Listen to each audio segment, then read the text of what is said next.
And hello everyone to StarSidin. Whoa, it's lost my face. Boy, I look ugly. Hold on.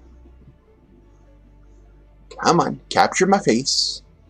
This is their tech for doing their facial animations, and it is still a work in progress. It looks weird. Anyway, it's been a while since I've been online, and this is my new machine I'm on. I was going to do some VR today, but I thought, why not? Why not just do some Star Citizen and basically talk about the game? Because I was going to do a documentary on Star Citizen, and we've done a lot of research into the game, and found a lot of interesting stuff, a lot of interesting facts. There is a prevailing conspiracy theory going on about this game, that it's a scam. And I'm about to reveal some information that I found out that basically proves why this game isn't a scam. And while we're doing that, we're going to be running some box missions because I need to make some money. I've got a low temperature suit right now. I've got a armored low temperature suit right now. But I need the suit for high temperatures. It's basically identical. It's a different color, but it is for really, really high temperatures, like the planet where the Klesher prison is at. That's the moon. Where that's at. I will need it if I want to do any kind of mining on the surface. I'm gonna need a high temperature suit. Also, Hurston is kind of hot. The temperatures are like in the 90s last time I was there out on the surface. It's safe in a normal suit, but there are regions of Hurston that could potentially be really hot. And so, I'm going to be doing some mining at some point, and I'm going to need some kind of protection. Anyway, I'm here in New Babbage right now, and gonna go look up some box missions while I talk about why this game isn't a scam, why it's a conspiracy theory, and it's completely baseless. So, let's begin. Alright. Let's see. Alright, Moby Glass is working correctly.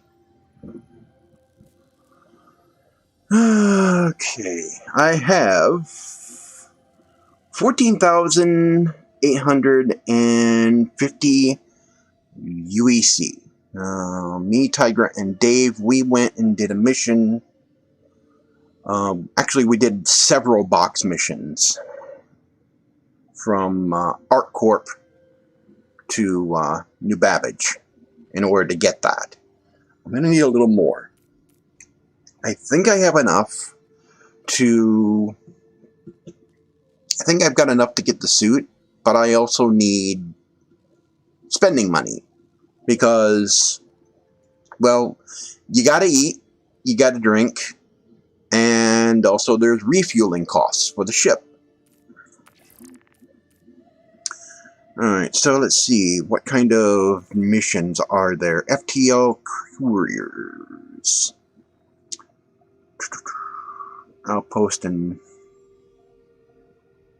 shipment waiting for collection.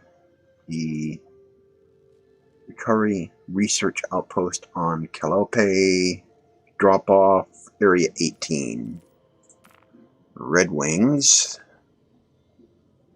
You know what? Let's go to Area 18. Let's go fly to Area 18. That's where the good missions are at. Or usually the good missions are.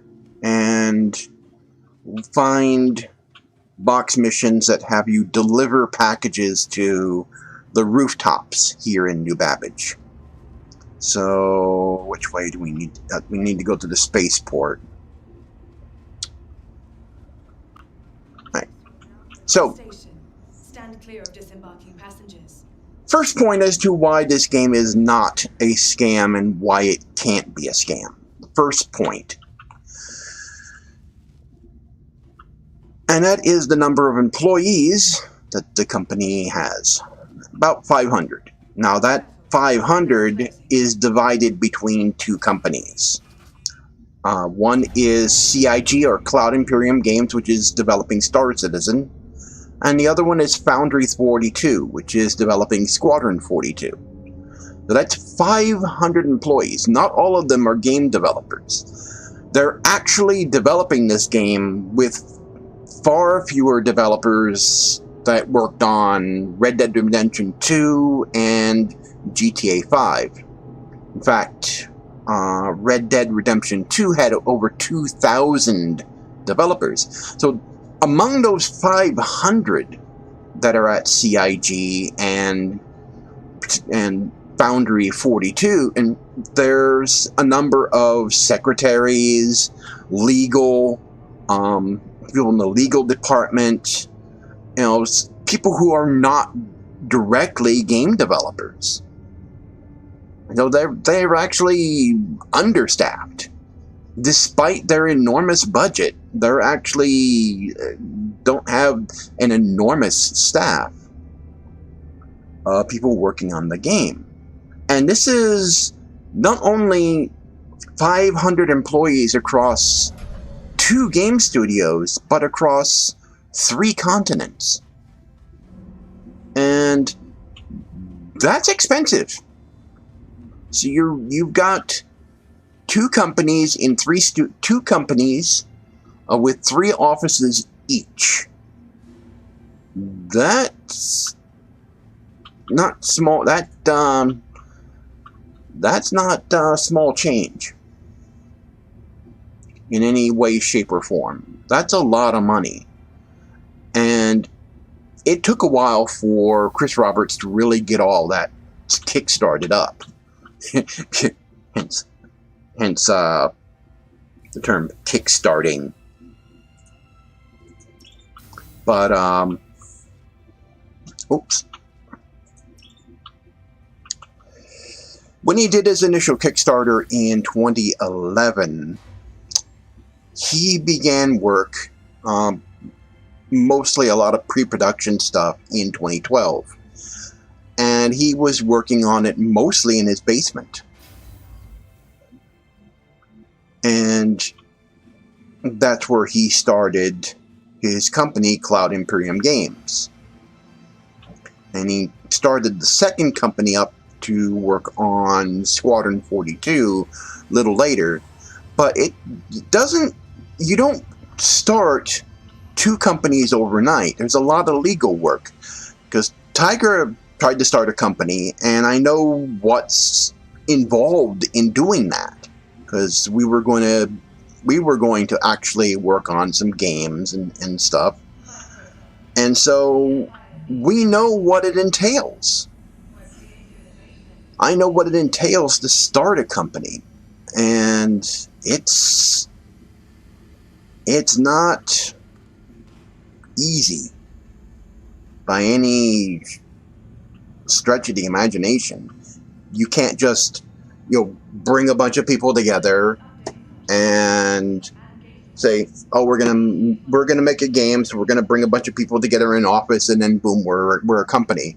There's a lot of legal stuff you have to go through, and a lot of things, a lot of legal work mostly to get started, and you have to have a little bit of capital to get started. And where am I going here? I'm gonna call a ship.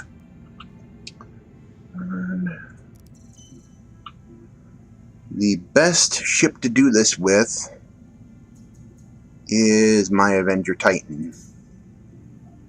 So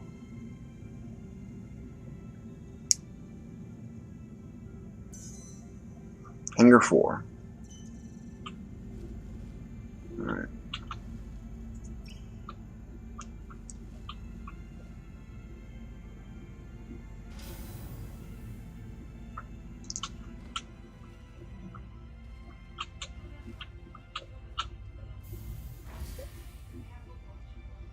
Hangar 4. So, it takes a lot of work to get companies started. It takes a lot of work. And it takes a lot of money. And a lot of legal work, as I said. So it's not something that you can just do overnight. It's not something really simple. And I need to put on my suit.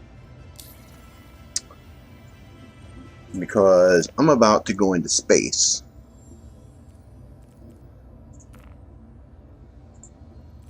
Alright.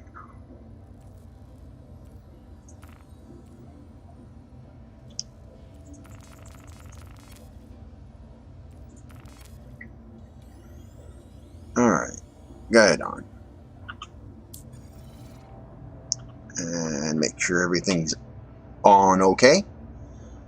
Yep. Suit's on. Alrighty then.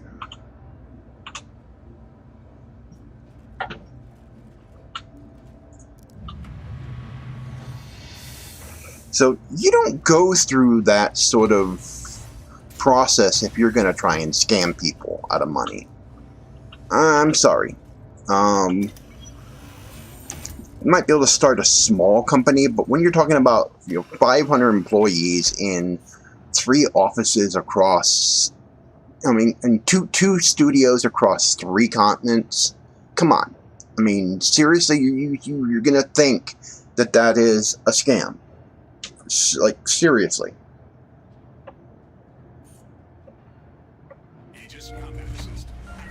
Alright, now. Okay, and now.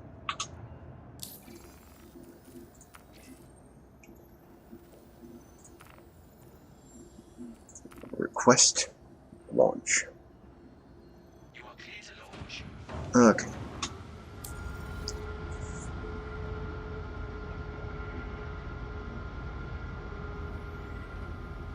Make sure I've got plenty of room to do this in when I take off.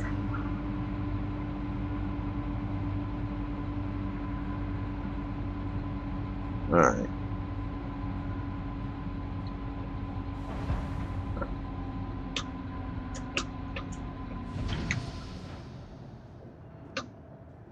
Uh-oh. I don't have any thrust here. Ah.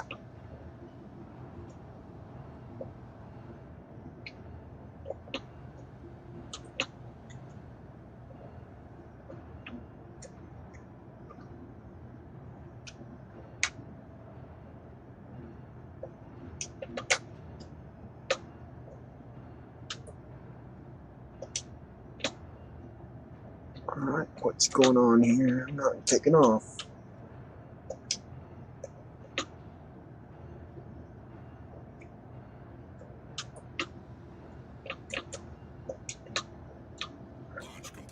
Ah.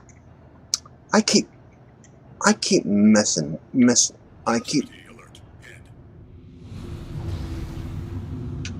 know what? I keep forgetting that.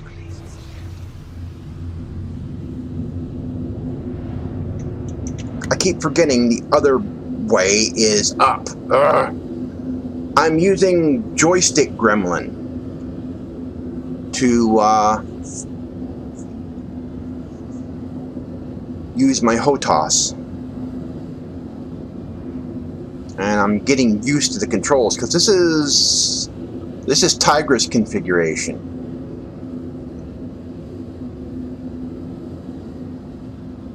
And so I set up on how he is doing things.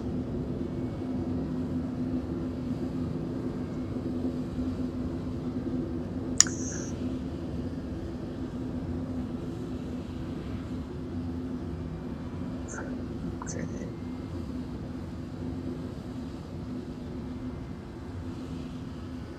I'm going to check to see if I've got fuel. Huh, I got fuel. Okay, now I'm getting out of the atmosphere.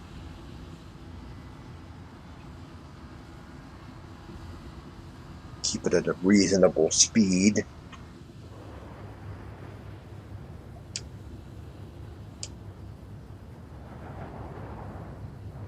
Oh, I didn't put up my landing gear.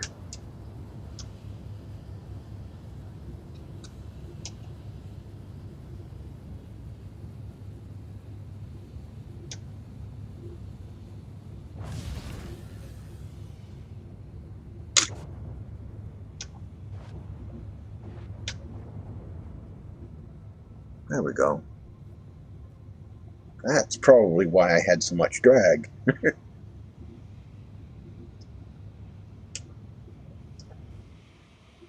Alright.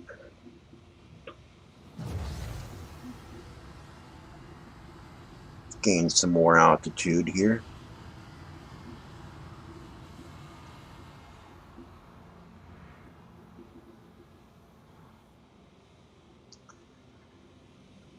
Alright then.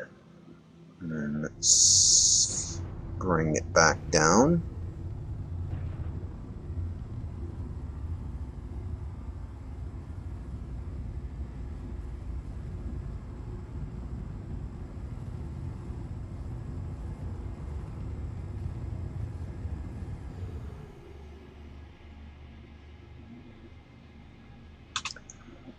And pinpoint Arc Corp. Where are you, Arc Corp? Ooh, you're way over there.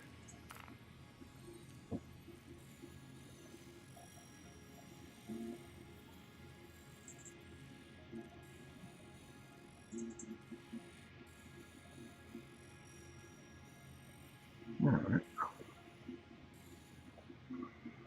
Alright. So, where are we gonna go here? We will go to... Oh, we'll go to the planet first. Wow, it's gonna take almost all of our jump fuel to get there. Wow. Holy crap.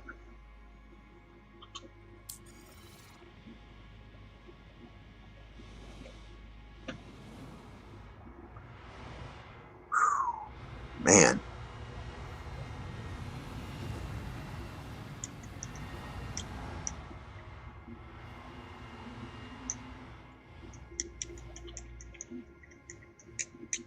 Alright.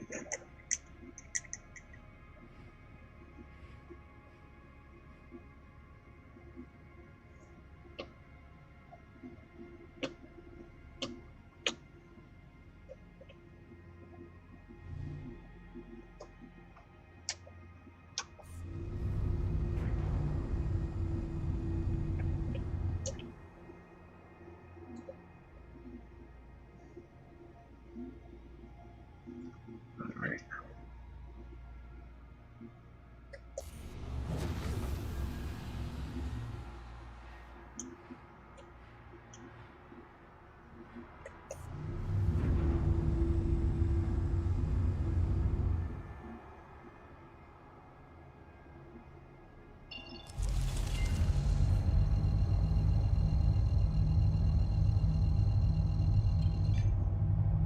Quantum travel initiated.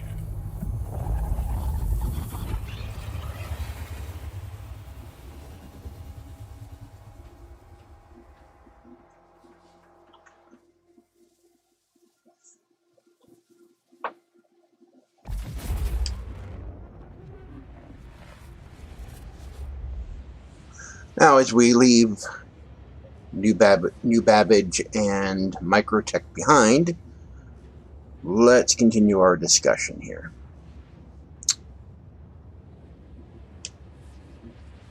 Alright, so they have 500 employees and 2 game studios across 3 continents.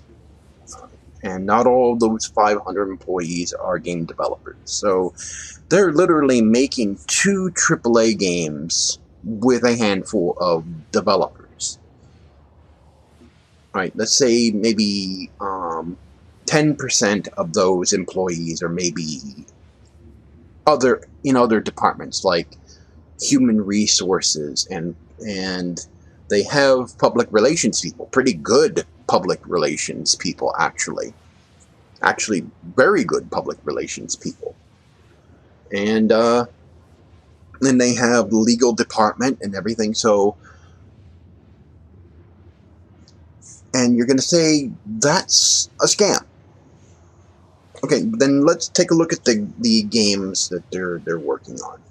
They're developing two AAA games. One is a single player experience that features one's a AAA quality single player experience that features voice actors that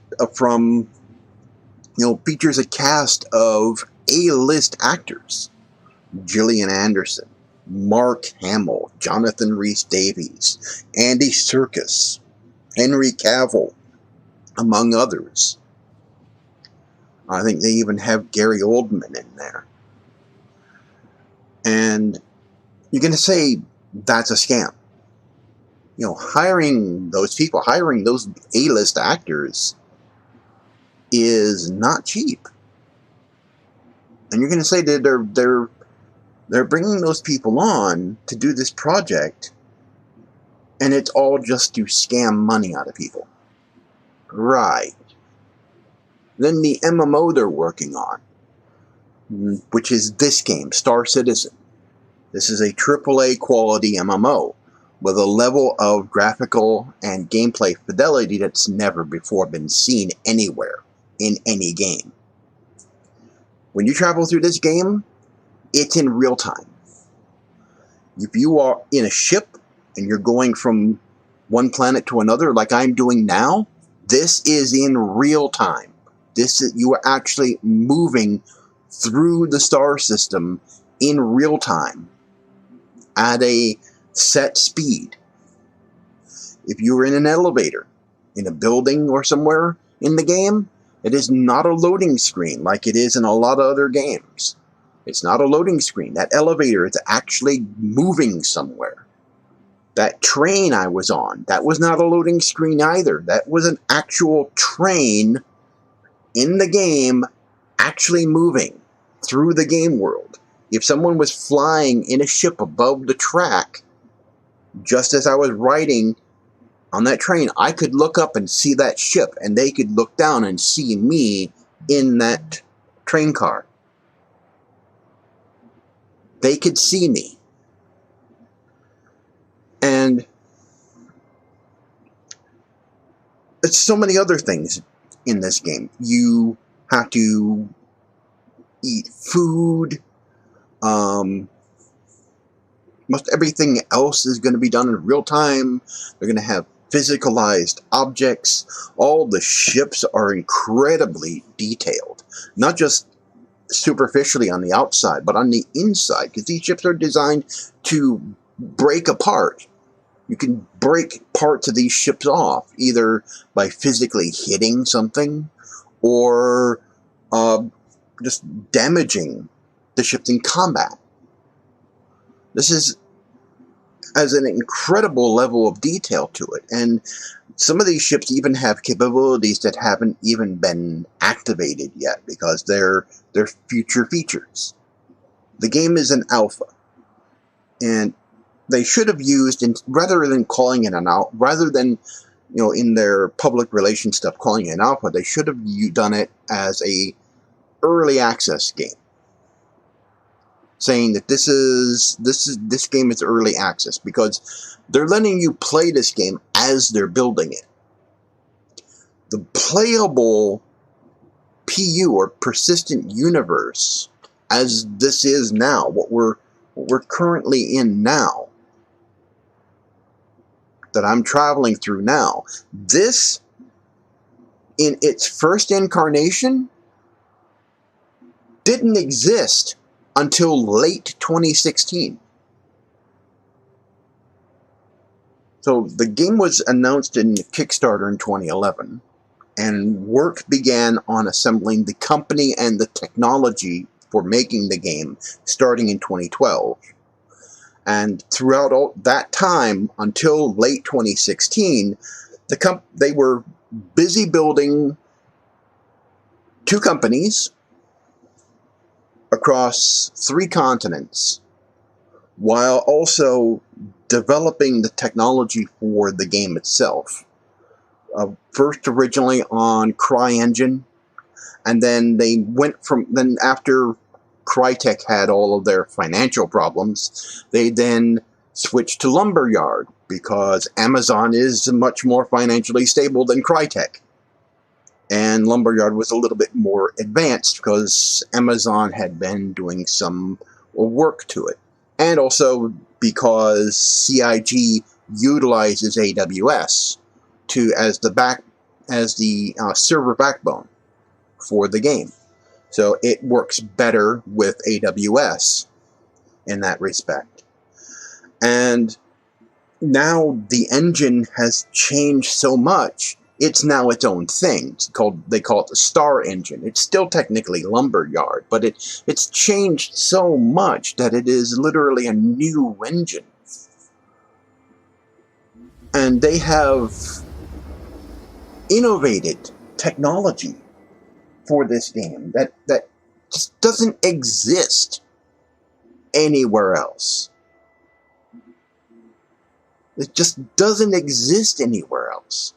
No other game company has the tech that this game has, or if they do, it's a little different. There are a few games like No Man's Sky is one that comes close to having some of the tech this game has. You know, they have the procedural tech for building planets. Their procedural development for this game is a little different. The planets are designed procedurally first, and then they have artists come in and do their work on it. And they have special tools that utilize procedural generation as a tool brush, as a paintbrush, so that they can then add details to planets. And they can redo the entire surface of a planet within a relatively short period of time.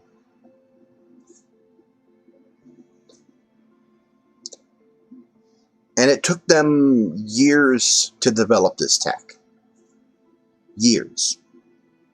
And you're going to call it a scam. Okay, well, let's talk about, not that, let's talk about the ships. They sell spaceships. Okay? They sell spaceships. Let's find out, how are they funding the development of this game? Oh, let's see. Well, first, they don't have a publisher. They're not going through one. They don't want a publisher. They are completely crowdfunded. They got initial funding through Kickstarter to get started, and they knew they needed some additional money. They didn't want to go through Kickstarter. They decided to do their own thing. And the way to do their own thing was to sell ships. And this would allow people to make pledges and spend whatever amount that they wanted for the game. You were not required to spend a massive amount of money. You can get into this game for as little as $45 or $50, depending on what starter ship you want. The ship I'm in right now, I would recommend. This is the Avenger Titan. I highly recommend this one over the Aurora as a starter ship. This was about $50 with a game package, so you can get into the game. This is a better starter ship, because you got to actually have a cargo grid. But you're going to say this game's a scam. because they sell ships. Well, they don't, as I said, they don't have a publisher. They have no other means of revenue for the game. And the money that they have collected is divided up between, Foundry 42 and CIG for both games, Squadron 42 and StarSidin. That means that either game still has a lower budget than something like Red Dead Redemption 2 and GTA 5. They still have a smaller budget, even with the record amount of money that the game has earned as a crowdfunded game. The people make a lot of noise about the game being, making a massive amount of money through crowdfunding. This game is developing a game of this level, on this level, is expensive, even with the small development team that they have. This is some expensive work, people. So you're going to sit there and you say, with all this is a scam.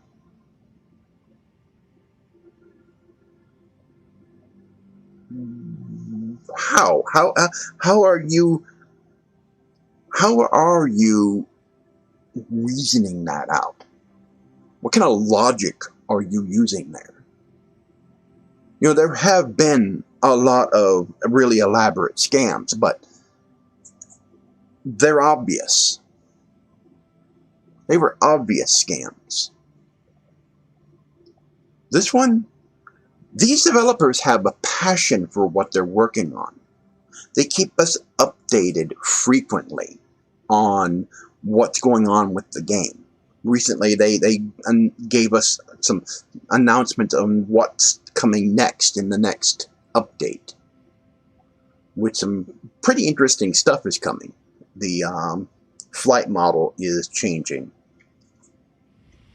and it may actually, make the ships perform like the ships in Elite Dangerous, which is pretty interesting. Okay, I'm going to go to the space station. I want to go to the space station here.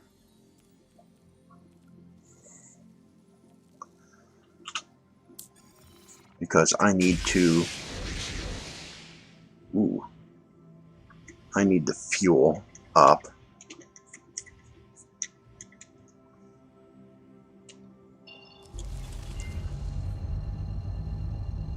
And... I need to...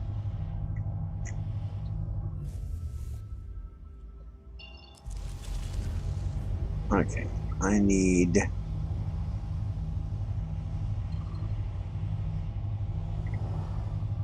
an ohm point.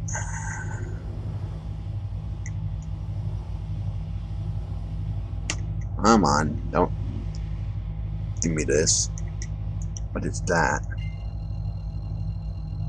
It's area 20. I don't want that. I need a point I can jump to. That'll work.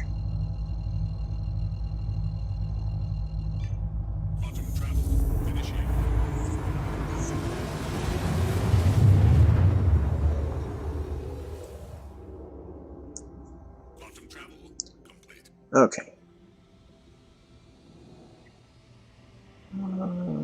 Let me jump to it now.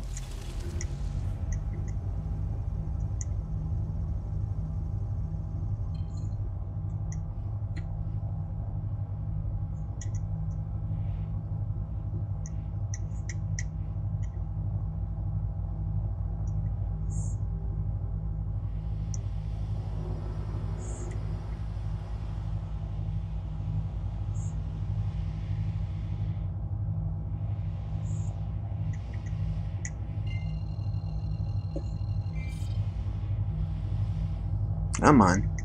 Let me jump to it.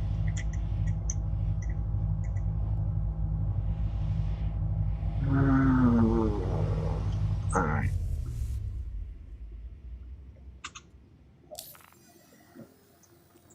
here.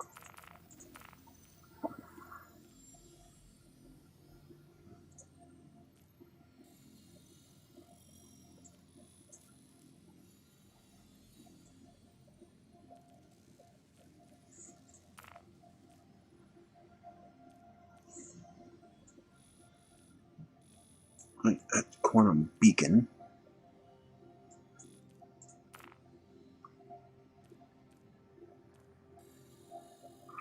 I want the space station. Where's the space station?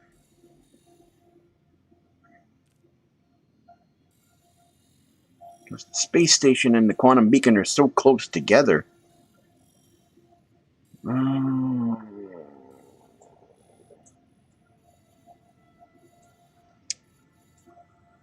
Alright, I'm gonna have to just do Area 18 then.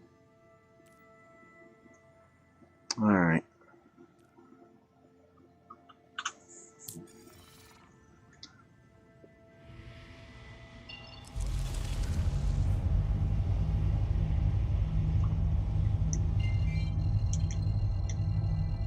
And hopefully I don't get blowed up. That can happen.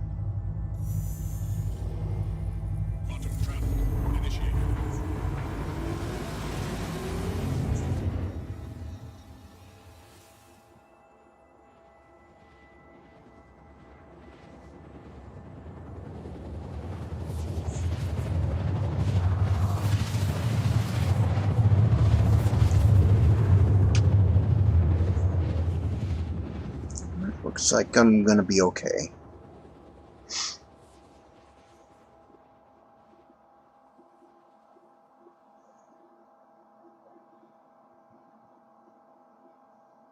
Quantum travel.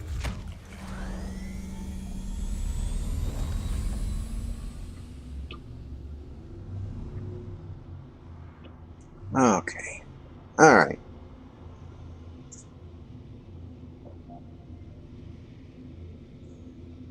We're gonna have Tiger on here, but he's working on some stuff. We're gonna have him on here discussing all this. I just wanted to get on here and just basically talk about this stuff, because it gets frustrating when you try to talk about the game seriously with people, and yet they start going on and on and on and carrying on, and if you bring up the subject of StarSidin, they just completely start freaking out and screaming, it's a scam, blah, blah, blah, blah, blah, blah. You can't talk about the game in any reasonable way with anybody, because they're completely freaking out that you even brought the game up, and I am flying in the wrong direction.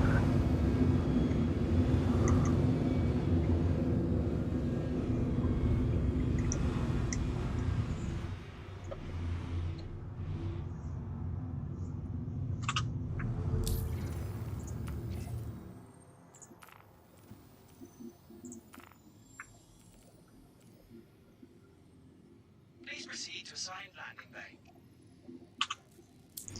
Alright.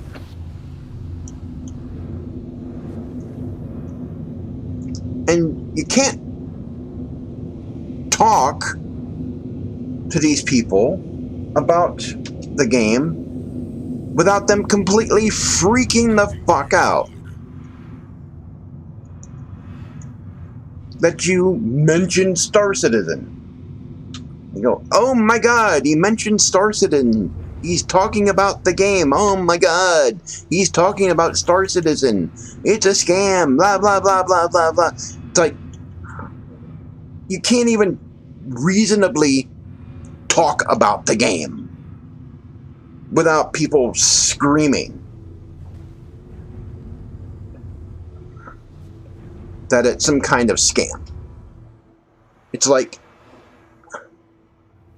and it gets frustrating. I want to be able to talk to people about the game, and I can't. Proximity alert. Hit. And I need to focus on what I'm doing. You know, I want to be able to talk to people about the game. And it's hard when you got people who lower my landing gear. Landing gear retracted. Oh, I had my landing gear out. Well, shit. Landing gear deployed. You know, I wanted to be able to talk to people about the game because I like the game. I think the game's fun. And I can't talk to people about it that are just going to start screaming and crying Doesn't say. and yelling.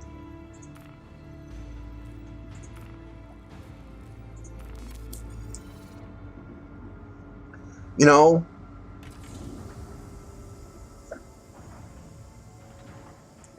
Weapon systems offline.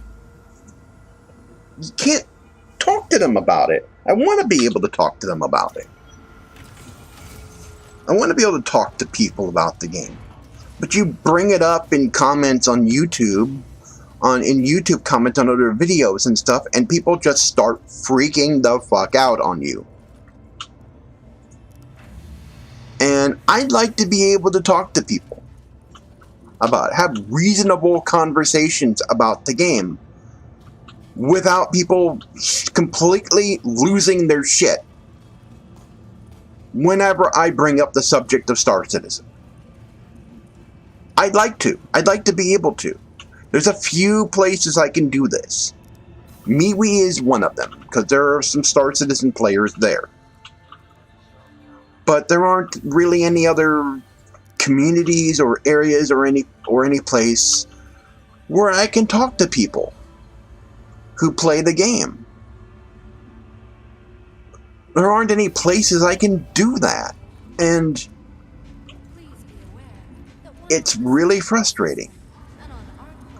I know Tiger feels the same way. You know, this is new.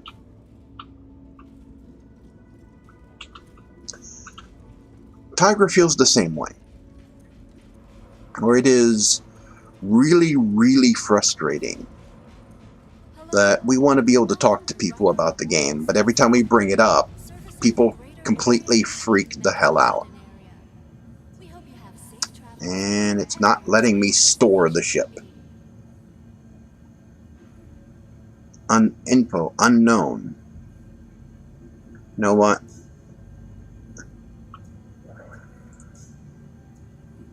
It's a bug. That will guarantee that I get a ship with full fuel. Anyway, I'd like to be able to.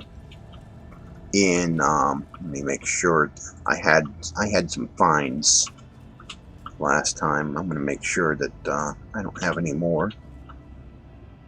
Come on. This thing's not working. Crap.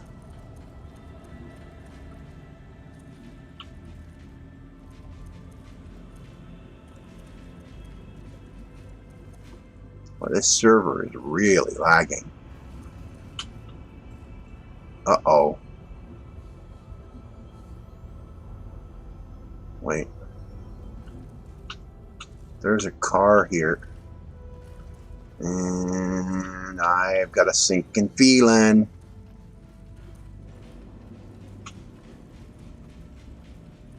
You know, this is an alpha, and alphas go. You know, you should. Yep, that's what I thought.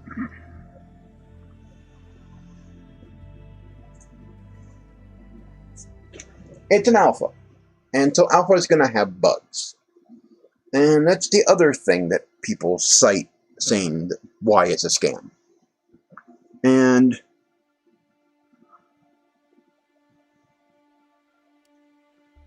that's why I should have something local disbanded. Yeah, I should have seen that message. That message would have told me, yeah, server crash. So let's try and get into a different server here.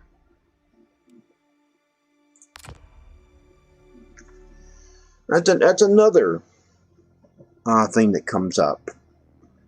And you have to understand, this is par for the... Kitty, you good? You good, girl? This is par for the course for betas, or alphas. Alphas are games that are very early in development. The alpha stage is where you are focusing mostly on making games, feature complete. And you fix a few bugs here or there that prevent you from continuing development. Like bugs that are game breaking that prevent you from being able to test the features that you just added to the game. That's the things that get fixed. Now, there are some features they're going to be adding to the game, such as a new flight model, which should, and I am on ArtCorp, good.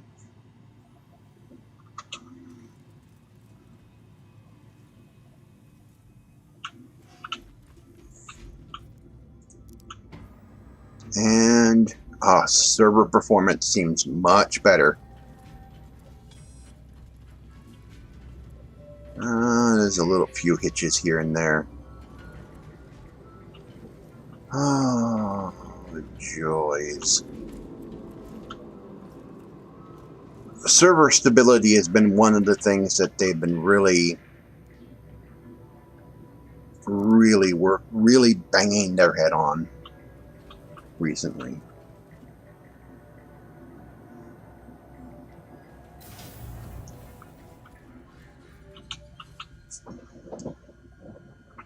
But this game is very much an alpha. It has its issues. That's because it's currently in development. They are like an early access game on Steam. Oh, this is really laggy. Like an early access game on Steam, they are letting you play this game while it's being developed. And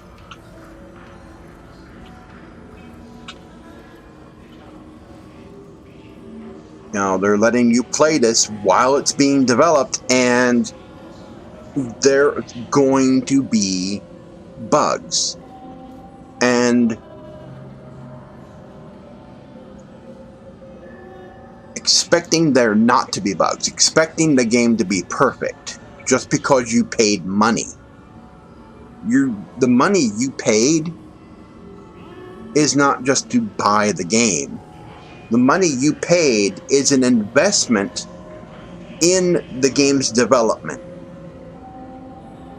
You are helping to fund the development of this game by getting a package and buying a starter ship. And then you are continuing to help the development of this game if you decide to buy some more ships, if you want to get access to some other ships. So you are continuing to help fund the game there.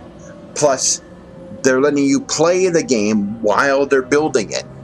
And so as a alpha player, you have a certain responsibility. If you find a bug, report it. There's a tool in the launcher, it's called Spectrum, and it is the game's forums and chat. You can go in there, and there are areas in the Spectrum forums to report bugs and problems with the game. And whenever you do that, it helps the game development. So, again, how is that a scam? How is that a scam? Now, take a look at take a look at games from EA and Activision. Take a look at them. You know, where you get inundated with predatory microtransactions and loot boxes.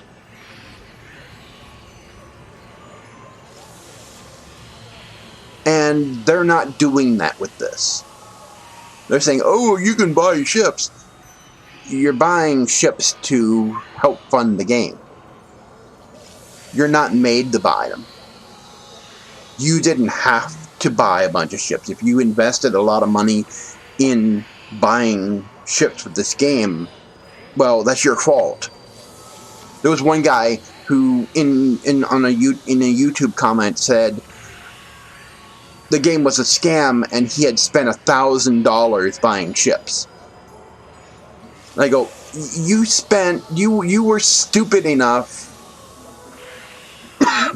You were stupid enough to spend $1,000 on a game that's not finished, expecting it to be perfect. The kind of... Oh, hello. I was, like, standing here first. The kind of mental gymnastics some of these people have to do to justify their belief that the game is somehow a scam is just absolutely breathtaking. And frustrating. Again, I would like to be able to discuss this game with people, and I missed the frickin' train. I would like to be able to have good, meaningful conversations with people without people freaking the fuck out because I mentioned StarSidin.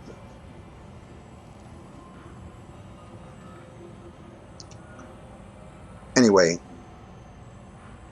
there are a lot more reasons why this game is not a scam and can't be a scam. You know, so let's recap a lot of this. They have 500 employees across 2 game studios and 3 continents. And not all those employees are game designers, game developers. You know, some of them are your regular average office worker, human resources, and legal and all that. And the 2 companies are developing 2 different games. Foundry 42 is developing Squadron 42, which is a single-player game, which is going to help fund this game, and it's going to make it so that they don't have to sell ships anymore once they get that game sold. It's going into beta later this year, or at least that's the plan for it to go into beta later this year.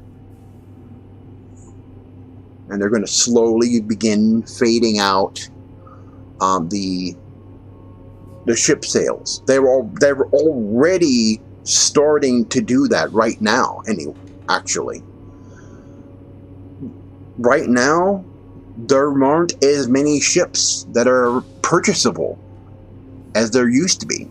Back when I first started playing this game, there are fewer ships now that are purchasable than when I first started playing this game. And I didn't start playing this game all that long ago. I started playing this game a few patches ago. And in that time, they've actually stopped selling some ships. Now, yes, they have a concierge level. They do have this level of segregation between, you know, people who just casually spend a few $100s on the game, and those who spend a whole lot. That's to discourage, people from, dumping massive amounts of money on the game, which some people do in the case of that one Nimrod who spent $1,000 and then still thinks the game was a scam.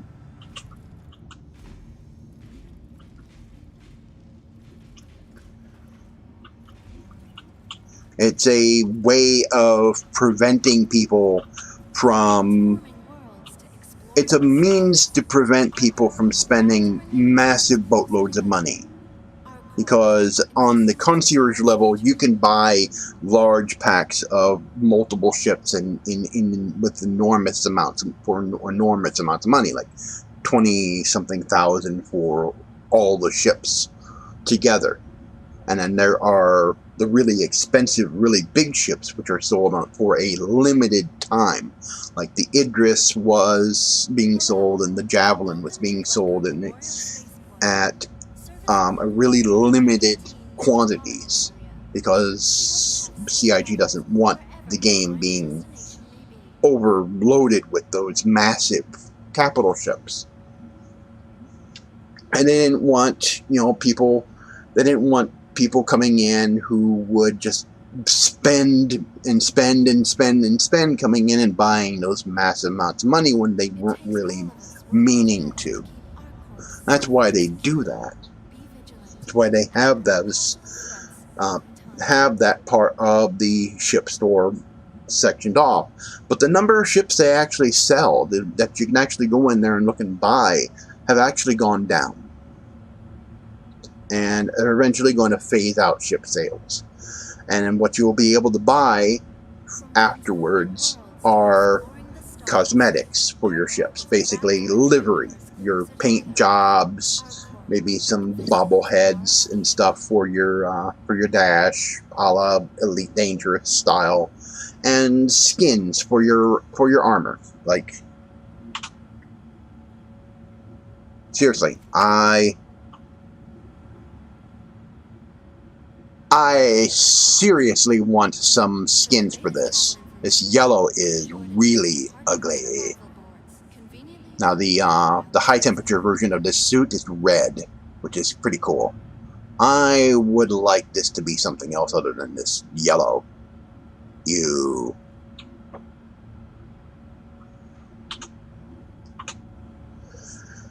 But that's what's going to happen once this game is out. You won't be able to buy any more ships. And then I know exactly what's going to happen once the game does come out. We figure, me and Tiger figure that StarSidin will be out, actually officially out, about 2025. It's going to take them that long. Right now they're just now starting to get to the point to where they're ready to start adding the first new star system, because they've been using the Stanton system as a test bed for all their technologies that they are incorporating into the game. And all the technologies that they're using for StarSidin are from Squadron 42. Everything that's in this game comes from Squadron 42. All the technologies that they're using. And so it'll take the game that long to get released. Because once Squadron 42 is out and all that technology has been finalized and that game has been released, then the real work begins of actually filling out the content of the game. StarSidin will go into beta, and then they'll have a feature freeze, and then they will start filling out all the content. They'll start building new star systems. I suspect that as rapidly as they completely rebuilt Stanton using the new tech for designing planets, it'll take them about 2 or 3 weeks per star system to build a star system. And they plan on having about 100 star systems in the game, and they can add even more over time. So about 100 star systems at launch, and after several years they'll have maybe 100 more after that. So they've been working on building the tech that allows them to build that content very rapidly. That's what's been taking so long to make this game, is that they had to completely build everything from scratch. They had to modify the engine in order to make this game even possible. To have an open world of this size, where traveling in a ship from one planet to another is in real time, traveling through a train car through a city, which I just did, is all in real time. Traveling through an elevator, which I'm going to do in a little bit, is real time. You're actually in the elevator. The elevator is actually moving through the game world. It's not a loading screen. That level of fidelity, the incredible level of detail that's in this game, and that is being added to this game, even with the next patch, the next couple of patches that are coming. The 3.10 is in Evocati tests right now. Evocati is sort of the NDA pre-release phase right now. It's in the PTU for those people. Then it will be released in the general PTU before it's released in the live servers. So 3.10 is going to be a really important update for this game. It's going to have some really interesting stuff, the new flight model, and some improved stability, reworked network code between the client and server, which should really help things with this, and hopefully also help with server stability. So, StarSidin is definitely not a scam. The person that started that whole rumor, that started the whole conspiracy theory about this game, was Derek Smart. Derek Smart was a game developer who, back in the 90s, tried to do something very similar to StarSidin. A game series called Battlecruiser 3000 AD. And I actually tried that game, and it was ambitious, very ambitious, but it had issues, a ton of issues. It didn't work.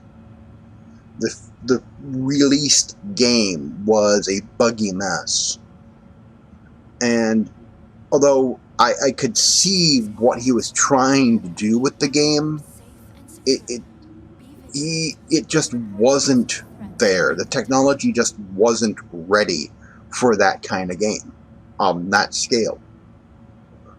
And he's the one who started the whole rumor, which I suspect he's the sort of guy with a massive ego. And so he tried to do this sort of game, failed at it miserably. And then years later, he sees someone else developing a game that is just as ambitious and is actually succeeding at making it. You know. And so he wrote an article talking about this game and basically saying it was a scam. And it took, articles from the BBC and Digital Foundry doing videos on this to finally show that, no, this game wasn't a scam. Though the BBC really didn't help this game much. But Digital Foundry's videos did help this game a lot. And then people like Cobra TV, who were, big time No Man's Sky streamers, who got into this game.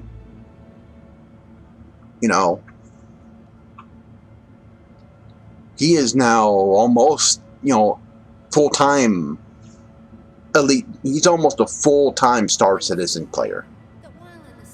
He and his wife, Vega, have been playing this game like religiously. I mean, if you go onto his channel, he's got tons of videos, and he's become a really big spokesman for this game.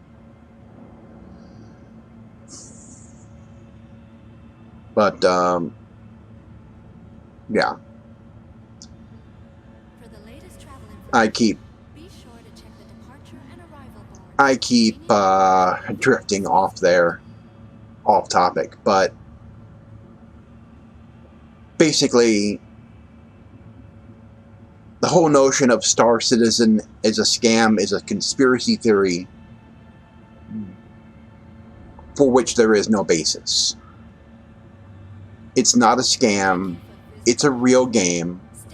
You can play it now in alpha form. It is a game that is still a work in progress. There are bugs. You will experience bugs. If you don't want to experience bugs, then don't invest in this game. If you don't want to play a game that has bugs, then don't invest in it. But if you want to help a game, you want to financially help a game that is going to be potentially the most advanced MMO ever attempted, and it really looks like they're going to succeed at doing this, then consider backing it. Consider, putting down $45 or $50. $50 for a Avenger Titan, which is a better starter ship than the Aurora. You don't have to put down 1,000. You don't have to put down 100. Just 50. About the price of a AAA game, which this is a AAA MMO. It's going to be a free-to-play MMO when it comes out. And then you'll be able to buy the rest of the ships in-game with in-game money that you earned from doing missions. So if you want to help this game, do that. But if you don't want to play a game that is in early access, that is an alpha, that has if that is too much of a hassle for you, then you don't have to. But if you really want to get involved, be a part of something really special, a game that is unlike anything that's ever been made, then help it out. Development is really expensive. Yeah, they've earned a lot of money, but they blow through that money pretty quick. It's not like they're sitting on that $400 million. All that money is going towards development. They've got 500 employees. That's, they're paying, salaries for those employees, and health care, and other expenses, and taxes.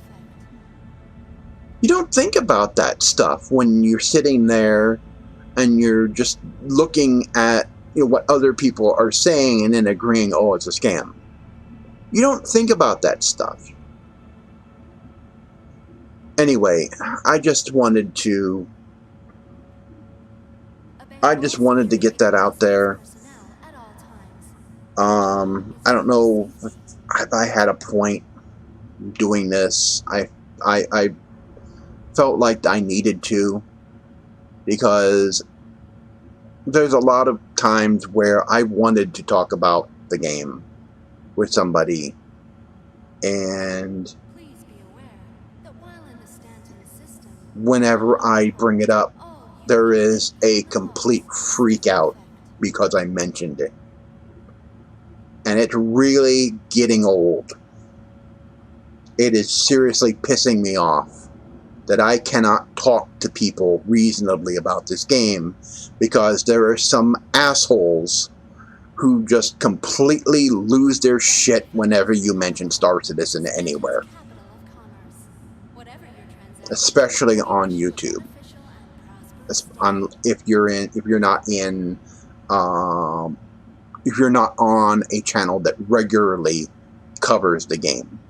If you're on like IGN or somewhere else and you want to bring up the game in contrast to, what's, Want your company to be in good company? bring up in contrast to some other games. Like I wanted to bring it up about what's happening with Elite Dangerous right now, where there's a real chance that game is going to basically collapse. If the Odyssey update falls flat, which this is Frontier Developments we're talking about, it's going to likely fall flat. And if they take VR out of the game, there's a rather large number of players who will abandon Elite Dangerous because it doesn't have VR. There are a lot of people who will not. Anyway, I wanted to get that out there. So let's get some box missions done, okay?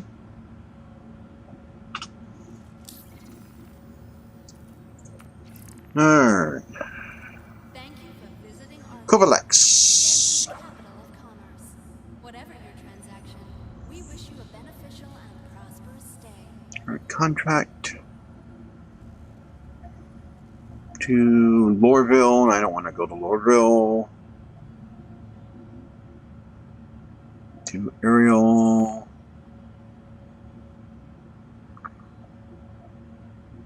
To Hurston, no. Obey all security and customs personnel. Hurston, no. Their job is your safety.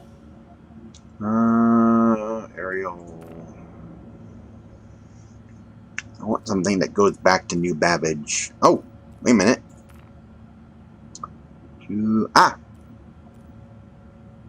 Accept. Okay. And accept. And accept. I'm going to do about 4 of them. That'll give me some good money. And art.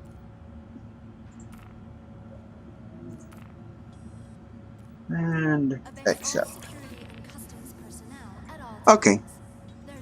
Alright, now where do I have to pick these up at? Okay. Artcorp mining area, 61. Reserve, Sal 2. Artcorp.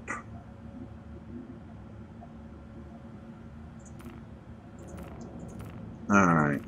Thank you for visiting Artcorp, Stanton's capital of Alright. commerce. Whatever your transaction, we wish you a beneficial and prosperous day. So I've got 4 box missions.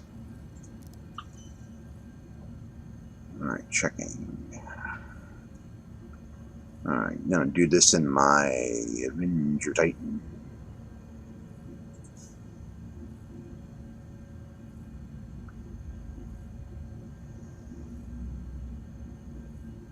Hello, and welcome Okay, to Hangar Rockets 2. Memorial Spaceport, servicing the greater Area 18 metropolitan area. We hope you have safe travels wherever your final destination may be. Oh, wrong way.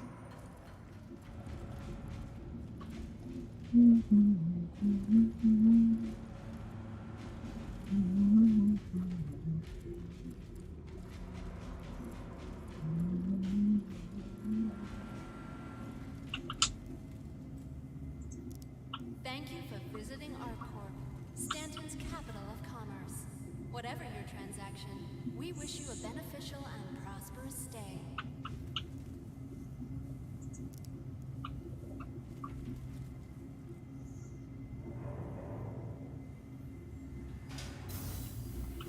Okay. Hangar Want your company to be in good company? 2. ArcCorp's unique vertically integrated Or, corporate no. parks. Oh. 2. 2.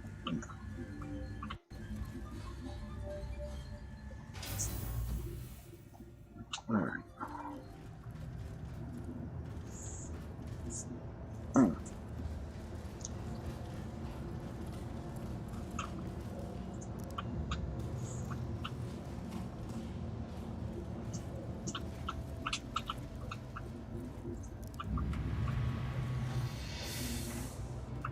Alright.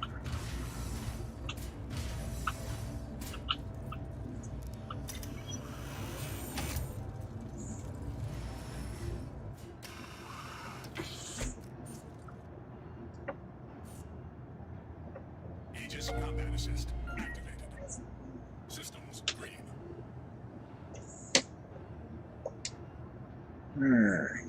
Now, going to request launch. You are clear to launch.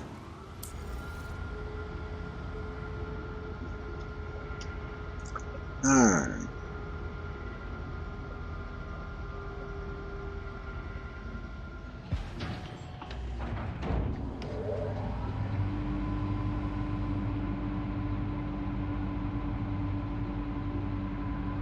Launch complete. Proximity alert overhead. Landing gear retracted.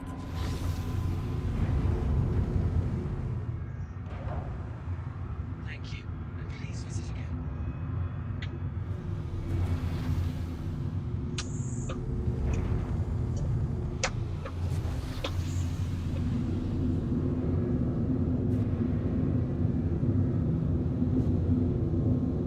Alright. Let's get up an angle. And then get up to speed.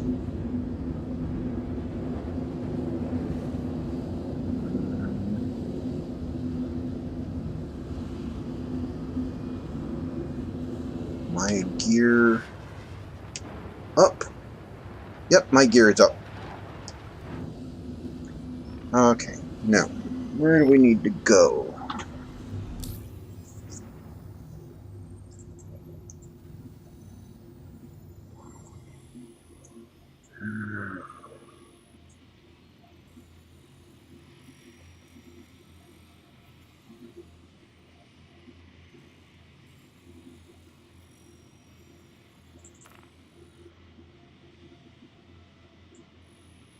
Alright. I need to go to Walla.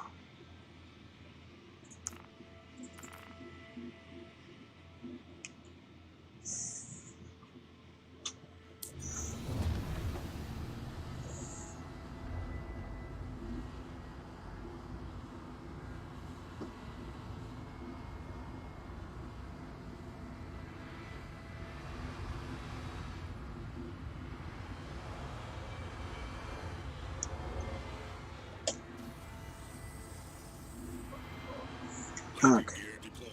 Ah. Landing gear retracted.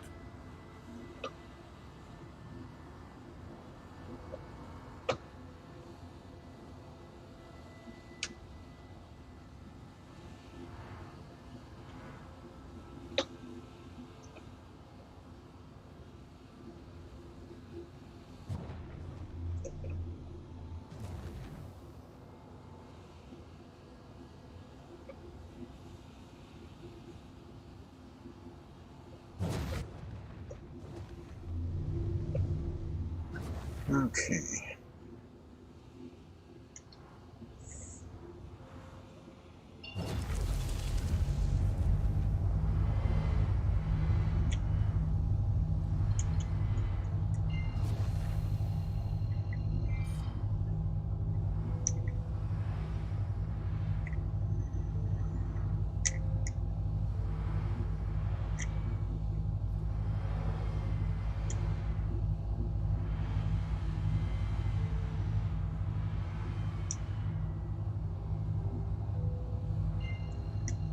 Yeah. Okay.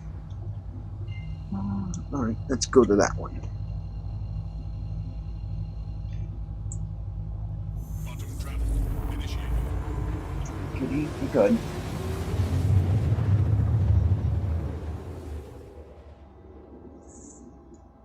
Quantum travel. The OM points. Okay.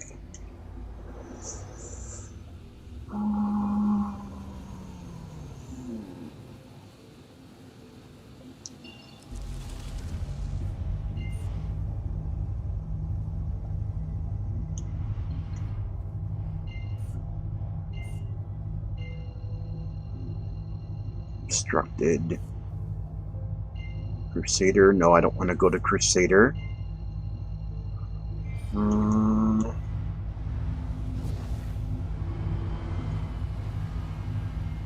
Need to go to one of the other OM points.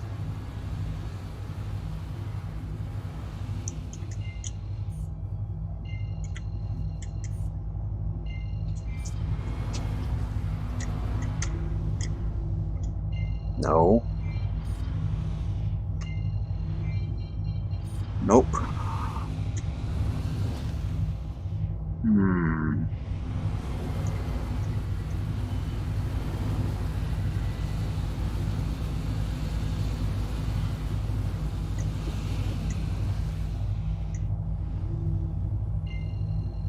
No, that's the Crusader.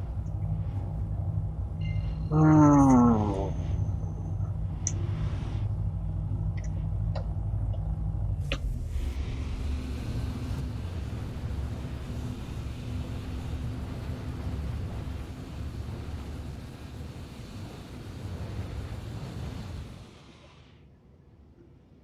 Alright, we're gonna have to go around.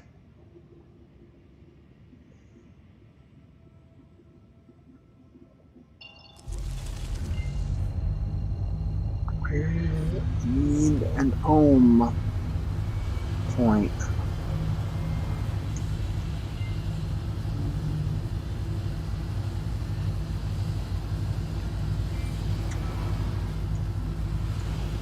No, I don't want. It's Crusader. I need an ohm point. I can't believe there aren't any ohm points.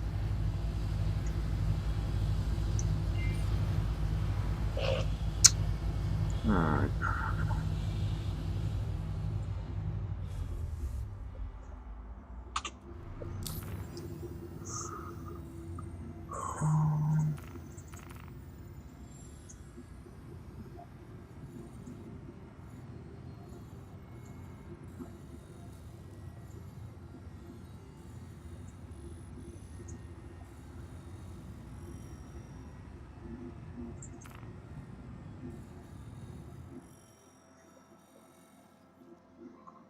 Okay, so I am here.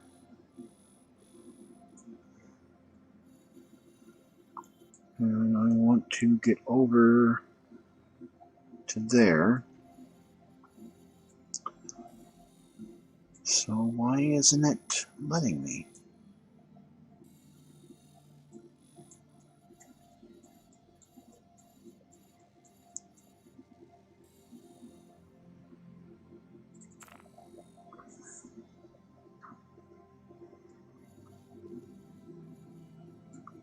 Normally it would.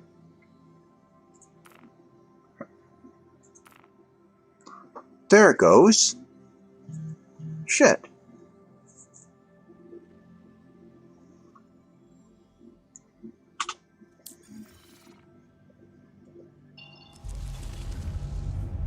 Okay.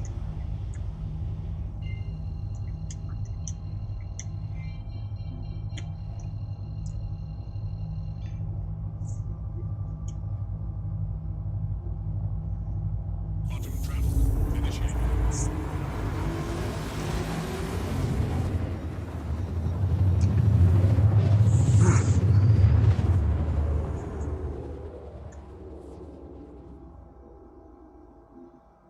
Quantum travel complete.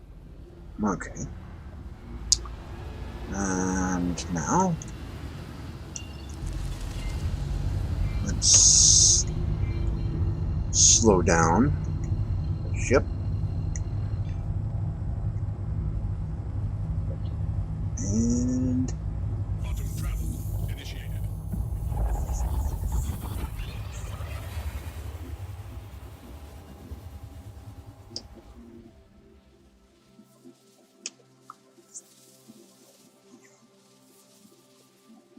alrighty then. Going to one of the moons to pick up a box. One of the problems with the Moby glass of being able to use it and basically use the map to navigate around and navigate around the star system is it's built with Flash action script. They're replacing that with building blocks. Building blocks is the controls that you saw on the elevators on New Babbage. Well, that's what they're using for. That's what they're going to be using for.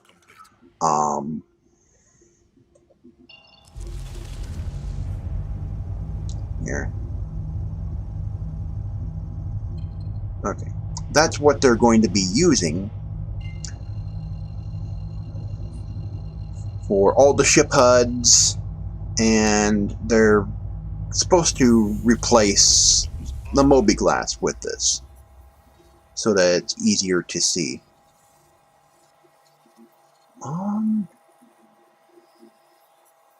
What the hell? Aegis combat assist activated. System is green. Why did I just shut down?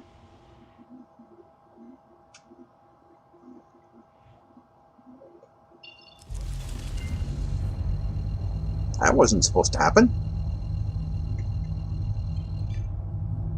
Alright. Quantum travel initiated. That was weird.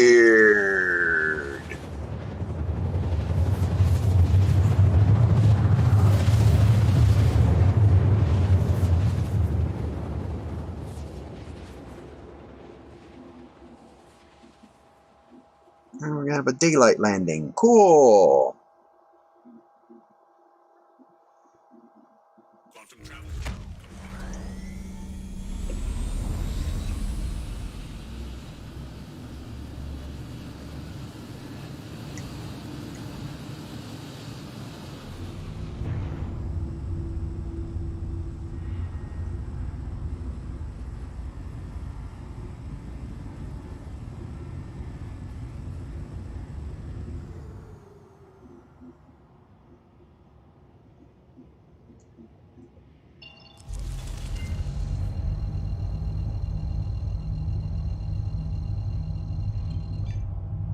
Okay, I'm just using this so I can see where they are located. I'm going to accelerate a little bit so I can get up to it faster.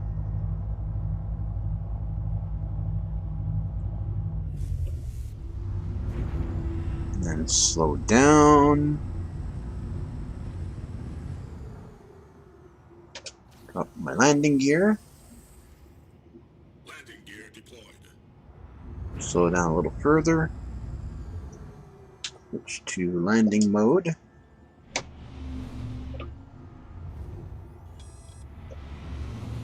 Whoa, whoa, whoa. Okay, I am in. Landing gear retracted. Landing gear deployed. Okay.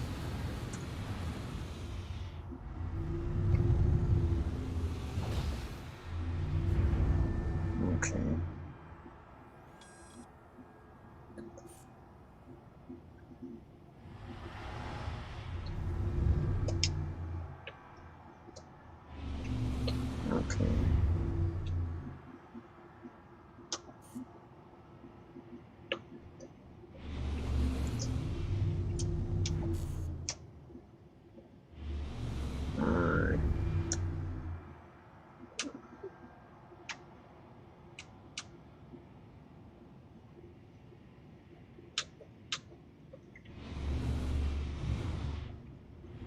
Alright. I'm still getting used to the new controls. I don't... Oh... there we go. Landing gear retracted.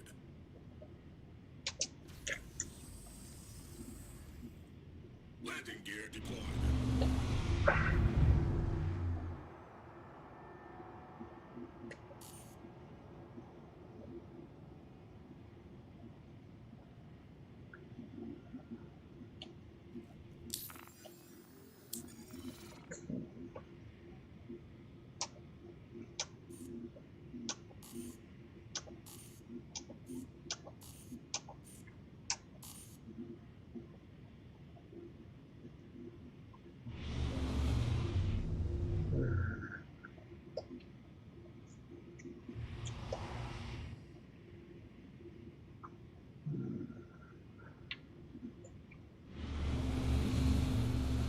Okay, I'm not supposed to have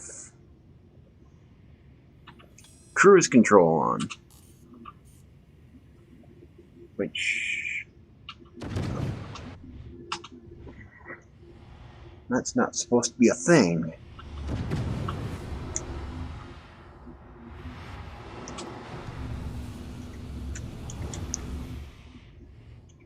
I need to figure out why cruise control is staying on.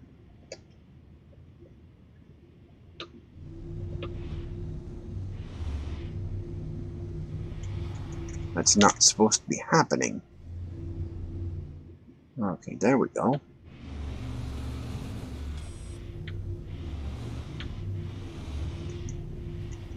It's not a fault of the game. It's...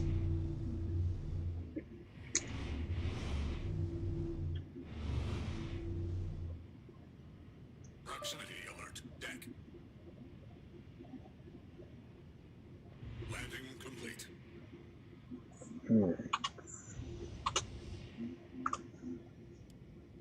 Wrong button.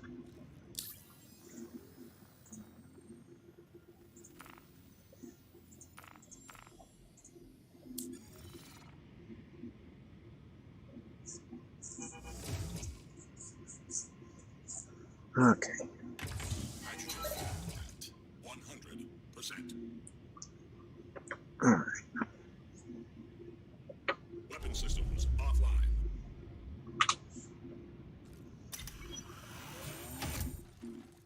Alright, let's go get the box.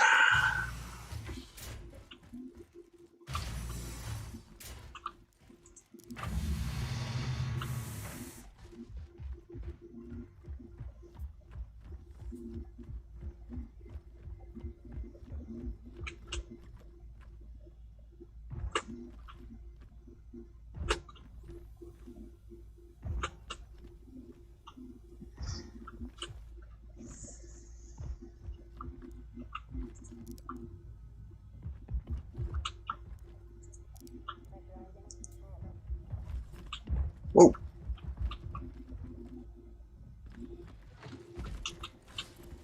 Wig. Alright.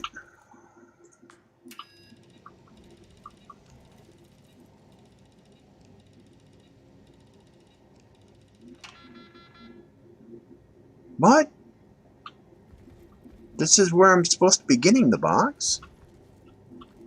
Let me try it again.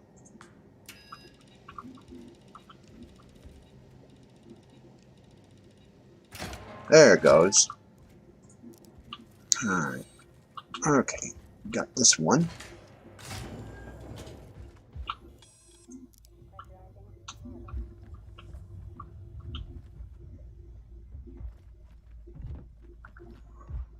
Okay.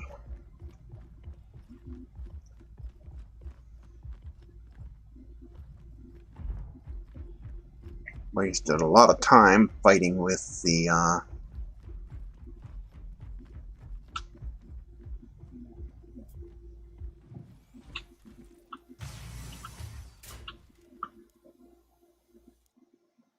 place.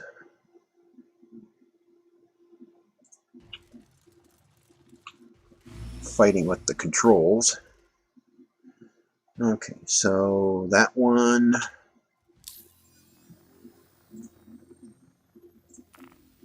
Okay.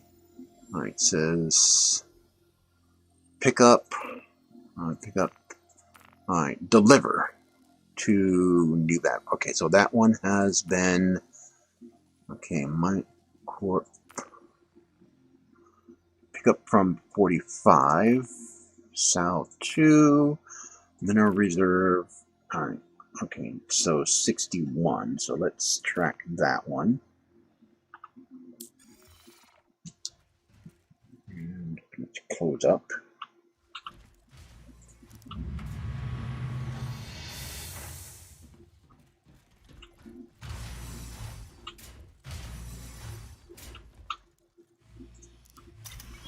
And find out where we need to go.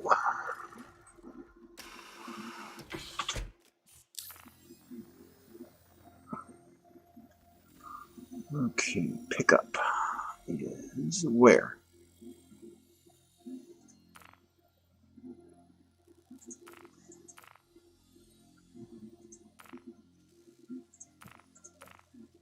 Okay, that's the pickup.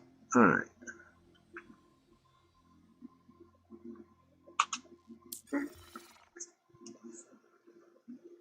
Right in.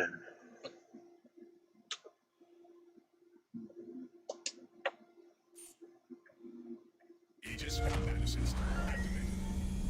Systems green. Launch complete.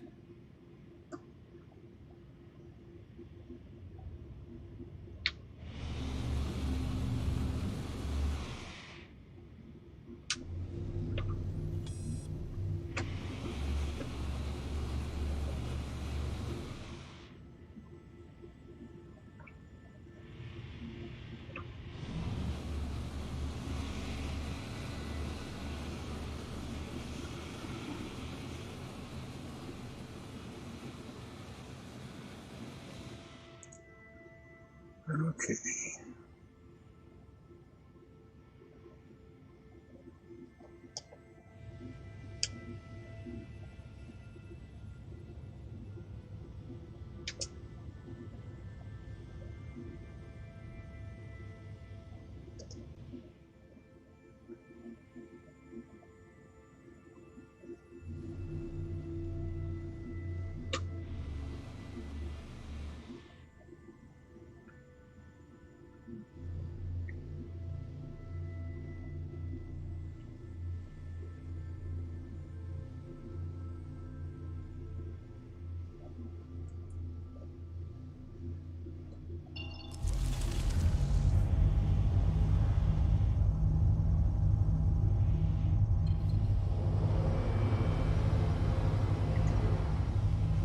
Alright. It is there.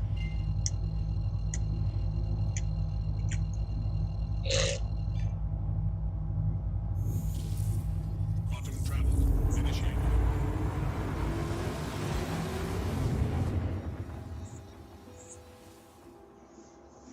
Going around the moon. Bringing it around town. Bringing it around. And obviously a nighttime launch.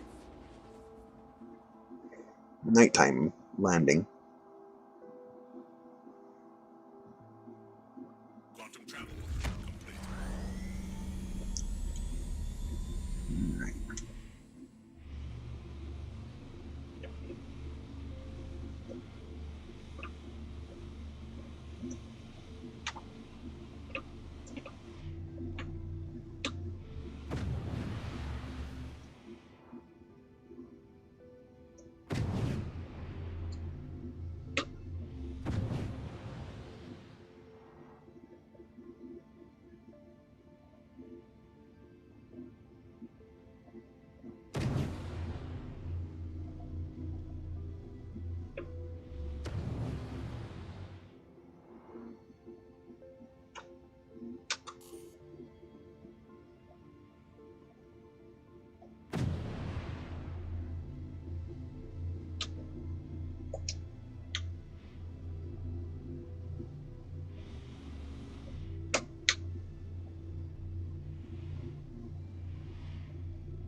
On approach.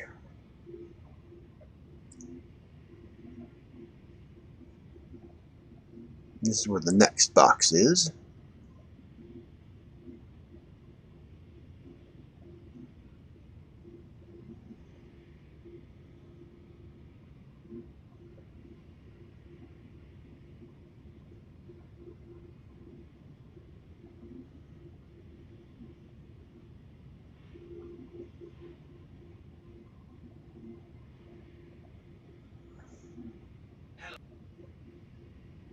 Okay.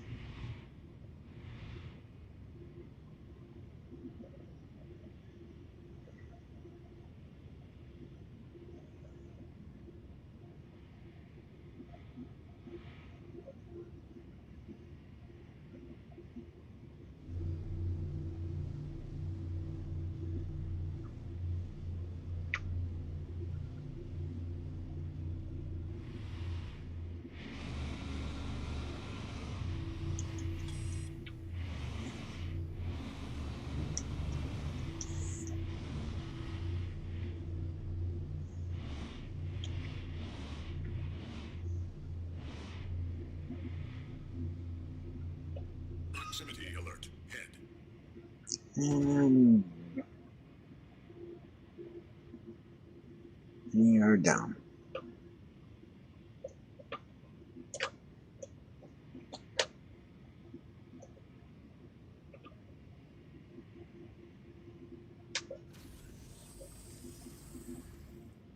Landing gear deployed.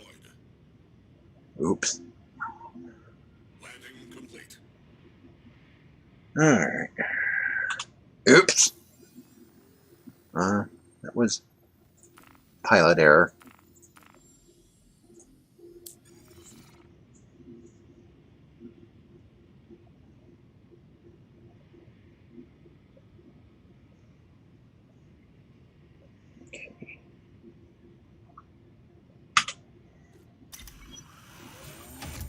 Let me go get the box.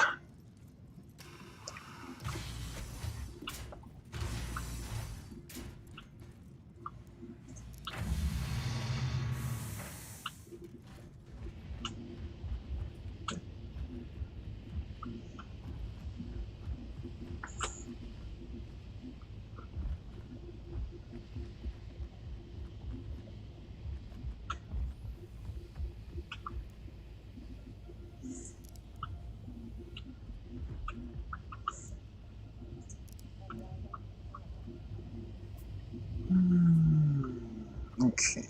Alright.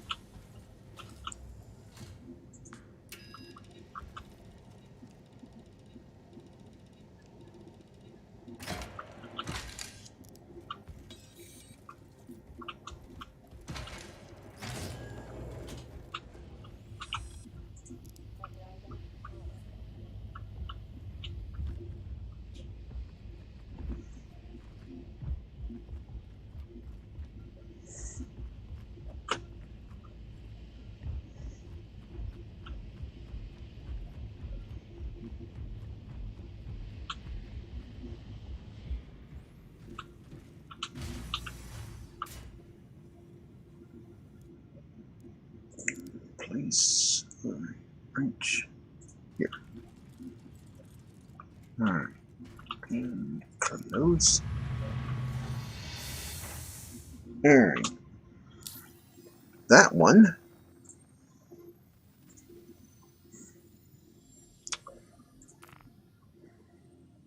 Right, that one says New Babbage. Alright, this one's Mineral Reserve and Sal 2. Okay, Mineral Reserve. Okay. And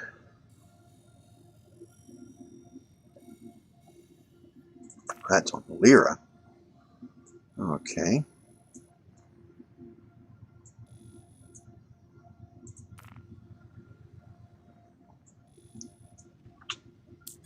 Alright, need to get into cockpit to set the course.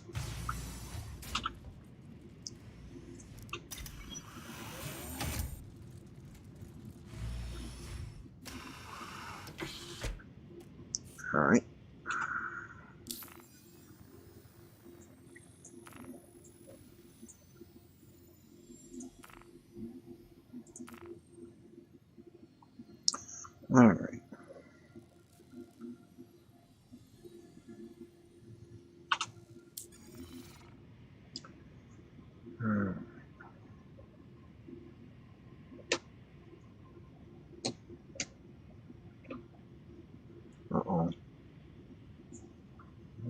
going on here? All right.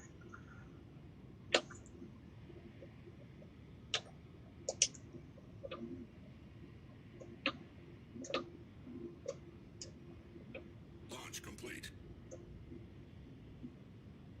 Proximity alert. Deck. Proximity alert. Head. Landing complete. Let's see if they will fuel me.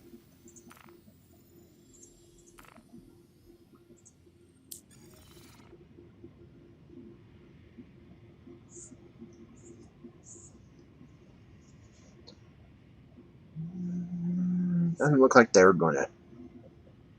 All right. Launch complete.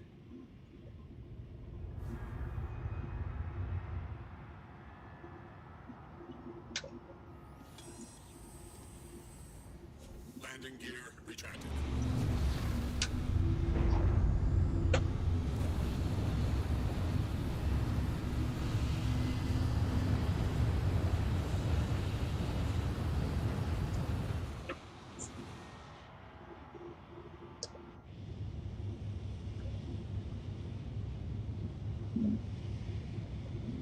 Leaving the moon. All right. Now, where is my other destination? Huh, right there.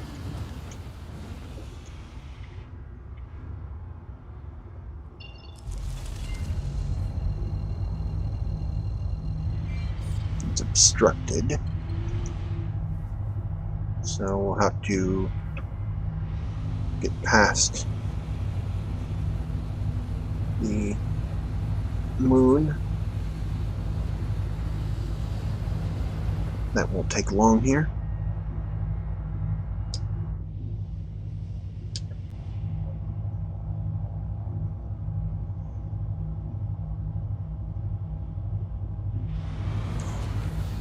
There we go. Let me slow down.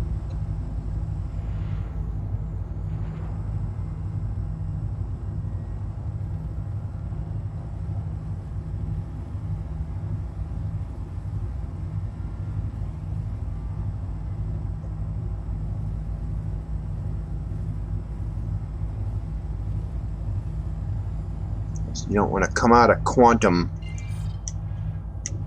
fast. You really don't. Quantum travel initiated.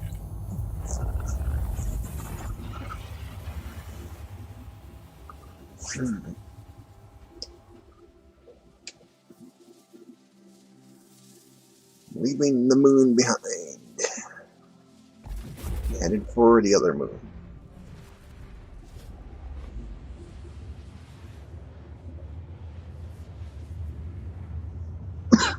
And this is all in real time. All this travel in real time.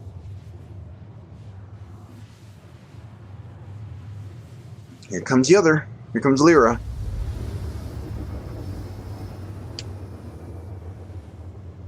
This was not a loading screen. This is all real-time travel.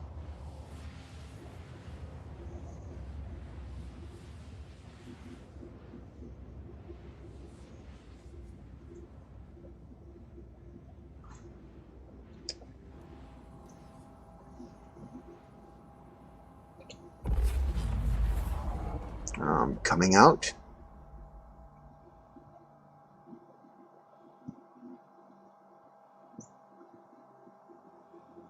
Quantum travel complete. Alright, and now I got one more jump to go.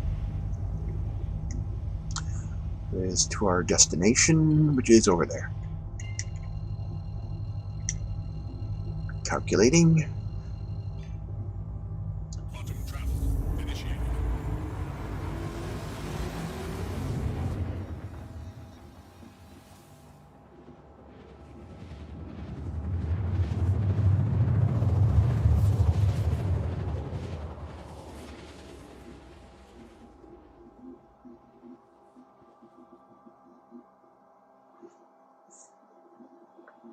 Quantum travel complete.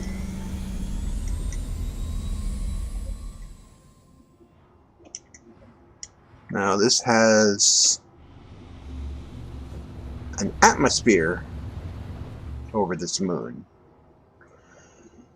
The new flight model that they're instituting, which I hope will make the ships fly a little bit more like the ships in Elite Dangerous do. They're going to have flight characteristics in atmosphere. This ship has wings, so ships that have wings will actually do better in atmospheric flight than the ships that don't.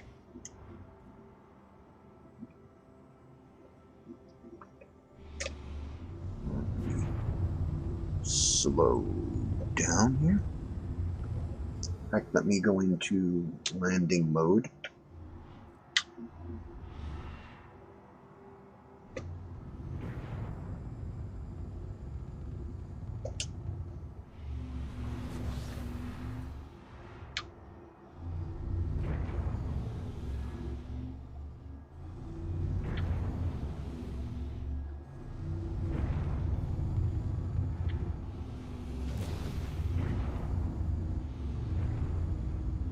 Okay. This place does not have a pad. Landing gear deployed. Proximity alert. Head. I see it, I see it.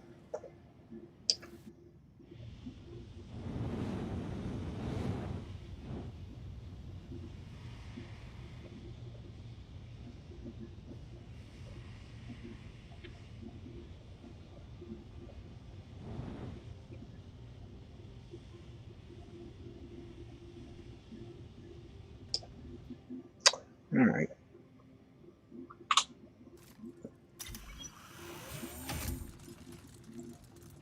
Next box.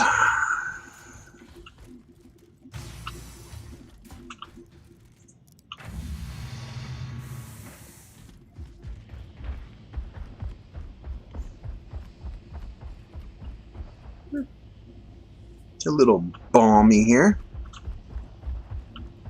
Easily within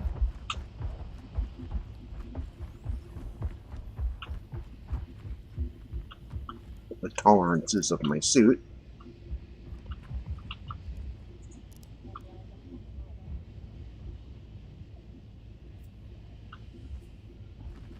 Ah, in here.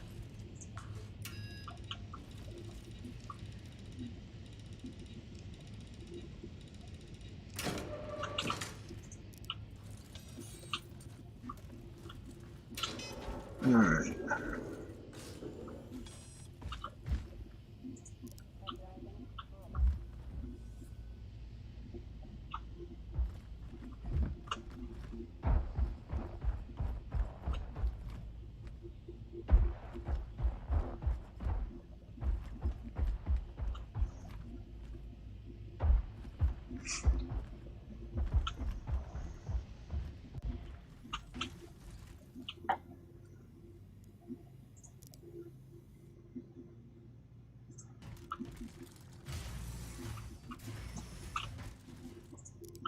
Okay, and now accepted. This is the last one, Sal 2. Alright. Let's find out where she's at.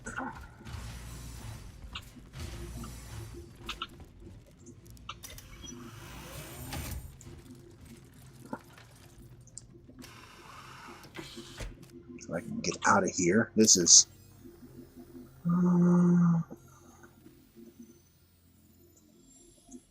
okay.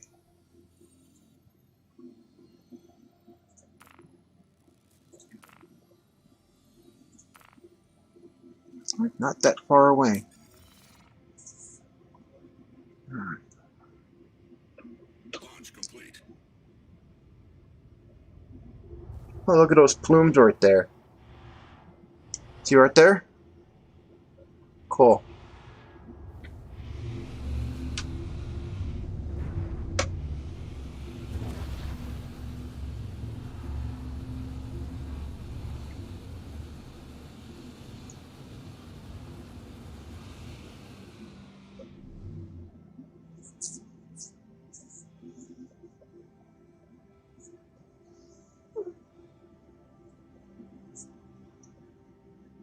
Let's gain some altitude.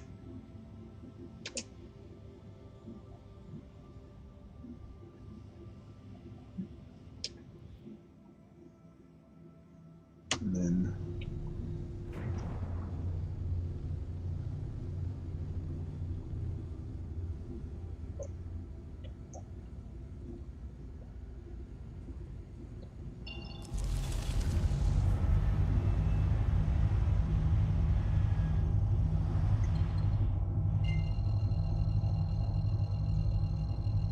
we'll head on over to pick up our other package. Quantum travel initiated. Hmm.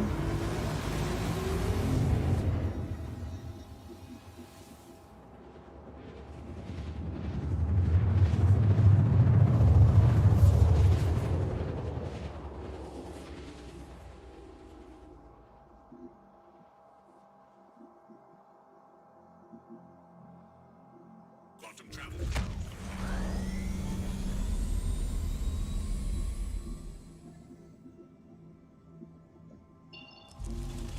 Oh.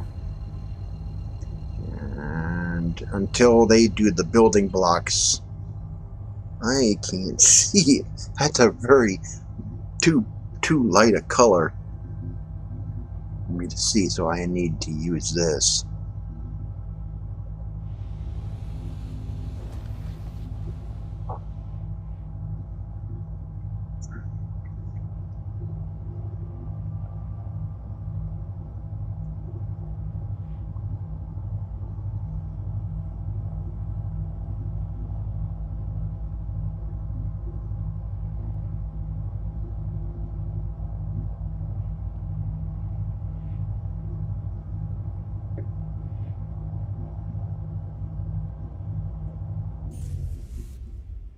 Okay.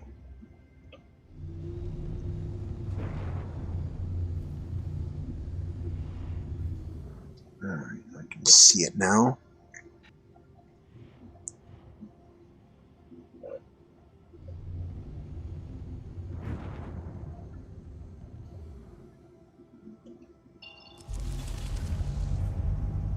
Yep, closing in.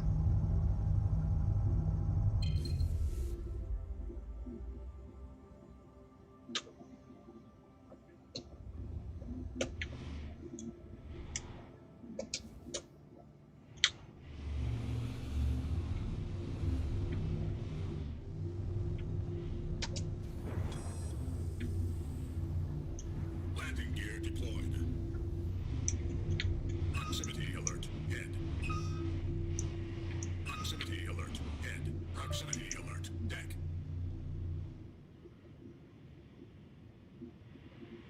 Landing complete.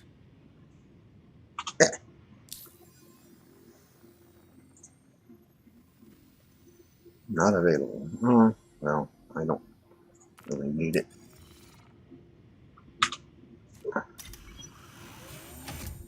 Alright, last box. And then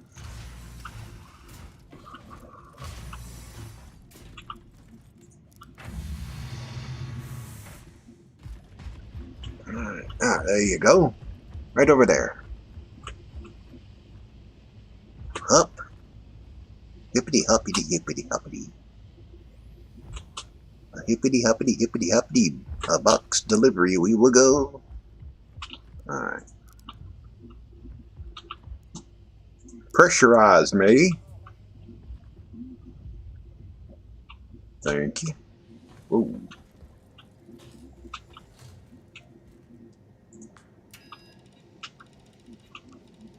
Pressurize. Box.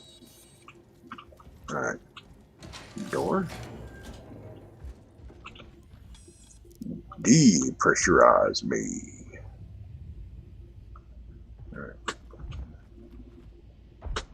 Hook. I'm a hopping.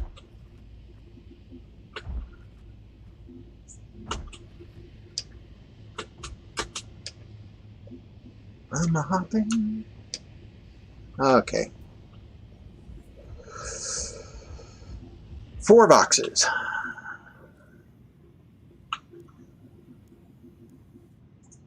Place. place. Right there. Right in my cargo grid.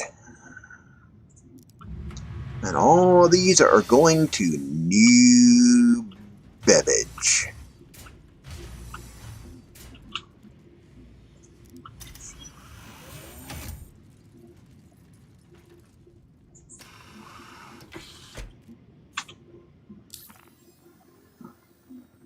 Alright.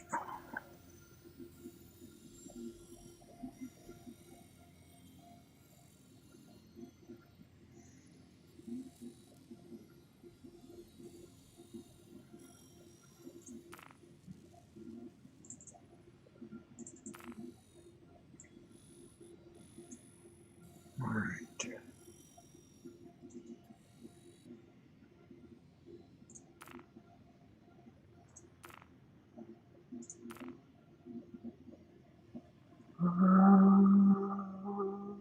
Ooh.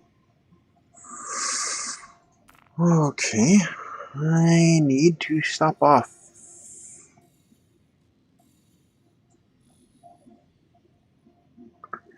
I need to stop off someplace to top up my fuel.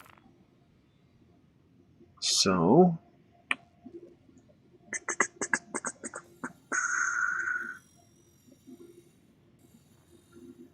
you know what? Let's see if they'll do it here. Launch complete. Proximity alert. Deck. Landing complete. Alright. Come on.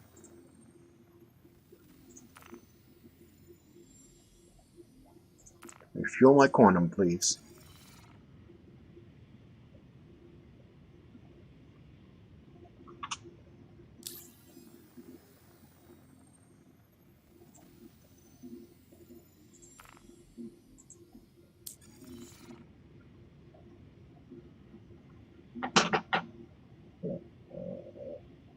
Hello?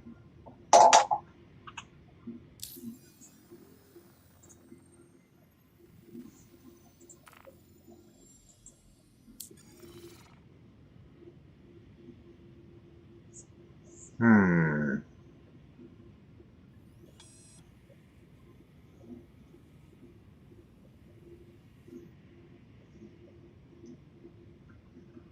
Launch complete. We'll figure it out in a minute.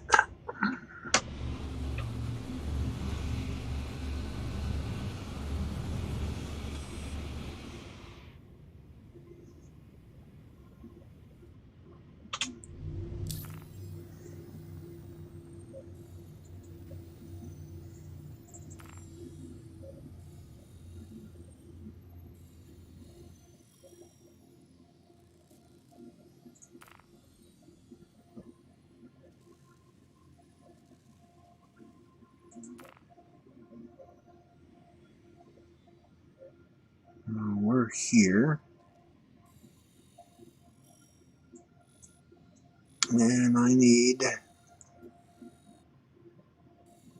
to get there.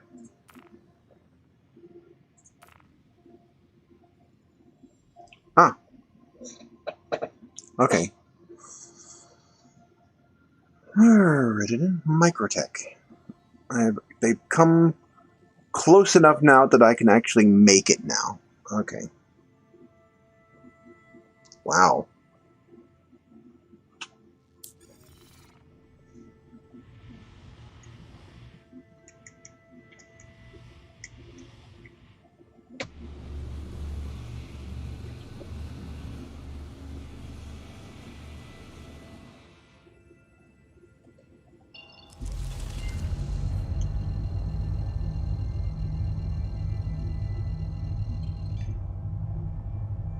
Quantum travel initiated.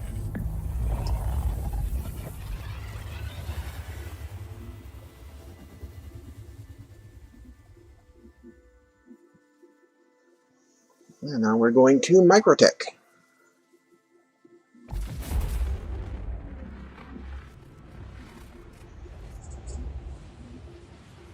Yeah, this is going to be a long trip. Yeah, this ship has the same kind of jump issue as the Aurora. This is a good starter ship. This is a much better starter ship than the Aurora. The Aurora, with the new flight model, the Aurora is just basically a brick. It's a ship that's designed better to fly in space than in atmosphere. But this one has wings. This will be able to fly better in the atmosphere than the Aurora will. And it has better weapons, and it has a functional cargo grid. So you can put the boxes down and you can actually carry cargo. So this one was $50 for the base package to getting access to the alpha and the ship. And you can sometimes get deals on these and everything. We just had a free flight with the Invictus week. That was basically where the UEE Navy came to the system, show off their ships, and there was a big expo and everything. I was not able to cover that because I was still getting my machine up and running during that time. I wanted to cover it, but I covered the ships that were on display were basically the same ships that were on display at the expo last year. Now, they did have an alien week. There was no free fly with that. They basically had a sale on alien ships. A lot of people picked up a lot of stuff, especially the much higher priced merchantman, which is not in the game yet, but that is coming. Merchantman, that is a big capital ship that has stores on board, and you can go from place to place, and people then come and visit your ship and go and shop in the stores, and you'll make money from the NPCs that run the stores on your ship. There are better ships than this that get much better range than this one that you can start out with if you want to. That means investing a little more money in the game than $50.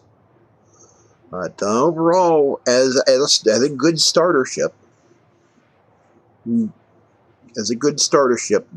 Avenger Titan is one of the better ones. It's one of the best. See, you got some hard points, you got some missiles, got a gun in the nose.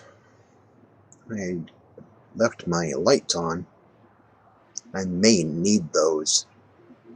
Or we might be landing at New Babbage in the dark. And there's my character sitting there. That's my character actually sitting there. This is an actual real-time view of the ship. My character was actually sitting there. If Tiger was in the ship with me and he came and looked through the door, you would see the door open and see him standing there. But he is not in here right now. He's been tinkering around with City Skylines.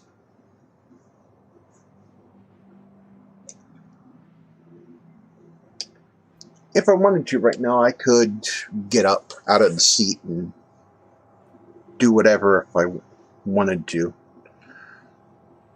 This level of detail is pretty impressive in the cockpit.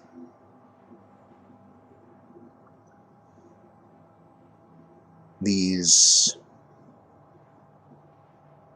displays are going to be changing. They're going to be this is all flash. Every bit of this that you see here, this is all flash. That's going to be changing out. This HUD is flash. They're going to be changing that all out for building blocks, given time. Right now, some of this doesn't work correctly, but they're going to change that in coming updates. This whole HUD will be building blocks in the next patch coming. So all the ship's HUDs will be replaced with fully functional building blocks. And then the FMDs, the or MFDs, the multi-function displays, which are these down here, these will be replaced with building blocks at some point. They're working on it still. They're still working on redoing some of the graphical geometry for elevators in other locations, because they're going to be replacing those. Right now it's using personal inner thought. They're going to be using the building blocks for the controls on elevators everywhere. And because personal inner thought is being used as a placeholder currently to control elevators in other locations. New Babbage is the first location to actually utilize the new system.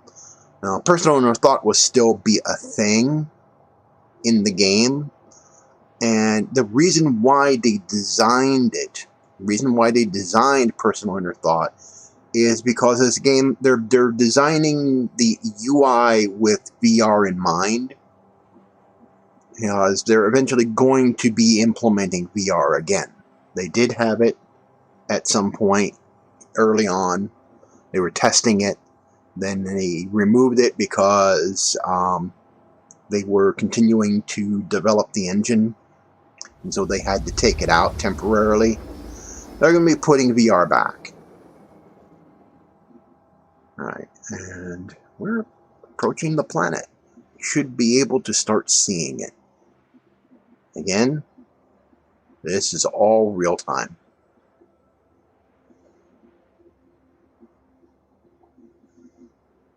This quantum travel is not faster than light, believe it or not. This is not faster than light travel. We're traveling below the speed of light, actually. Not traveling above the speed of light. And travel between star systems is not using FTL travel at all, but wormholes. Yeah, it's a very different means of travel. This ship doesn't have a jump drive. Only ships with jump drives can actually activate a wormhole and jump through it. The Carrack is one ship that has that. It can jump through a wormhole. Now, there are gates that you can activate that will open the wormhole and let you travel through. There's a gate in the system. You can't get to it right now, but it is there, and it will be accessible sometime in the future, where you can get to the Pyro system.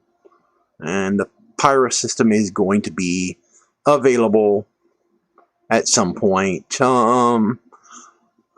Hoping this year. There's been a lot of delays because of a lot of the stuff that's been going on with the darn, Rona. But there's been some delays because of that. Quantum travel complete. Okay.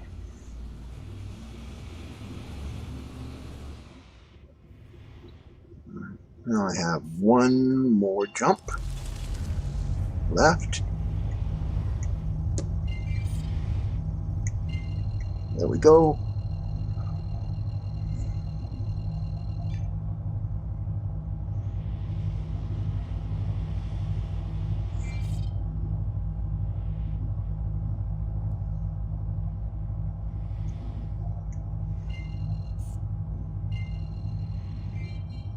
Hold on. Where's New Babbage here? Or oh, wait a minute. You know what? I didn't set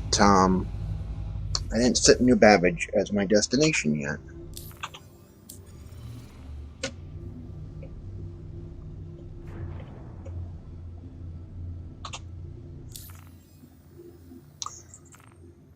here we are. Alright.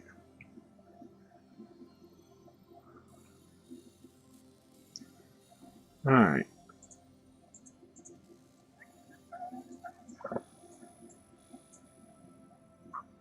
New bandage. Set. Oh, you gotta be kidding me.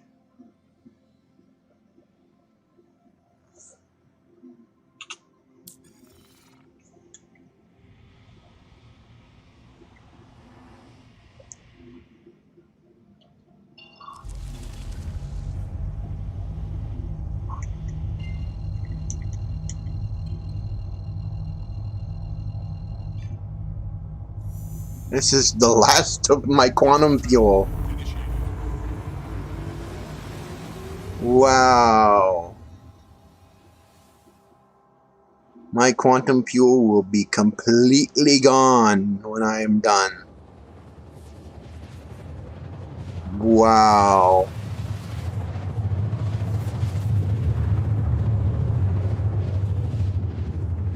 Okay. Yep, we're doing night landing.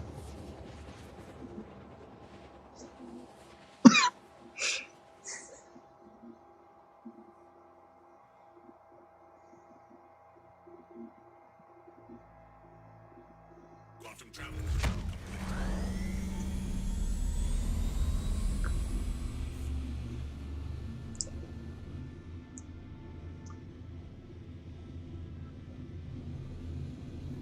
Increase speed a little bit. Get down there.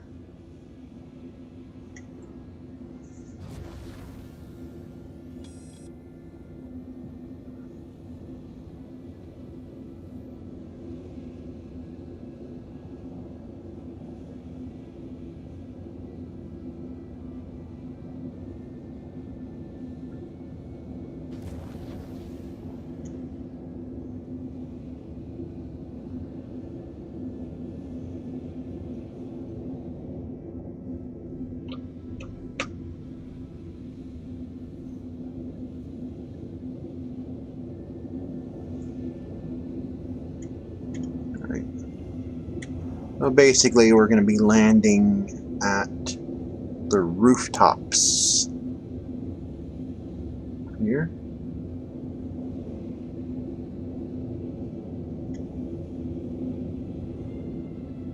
In the city. We're flying over New Babbage now. Okay. We're coming into close proximity now.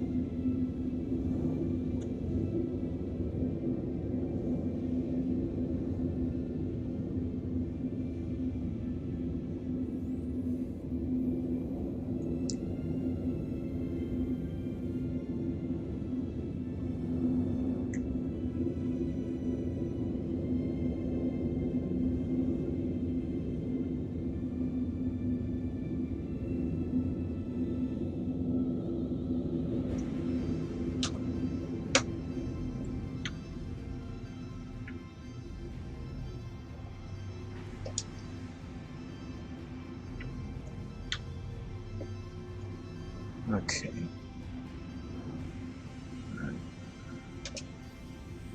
Drop my gear. Landing gear deployed.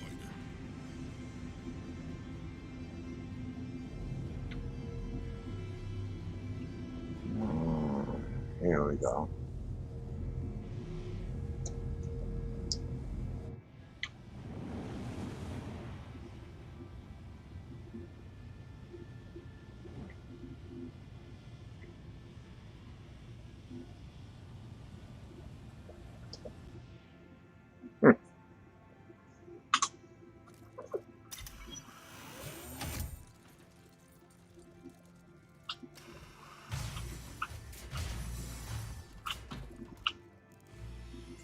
This is the box. All right.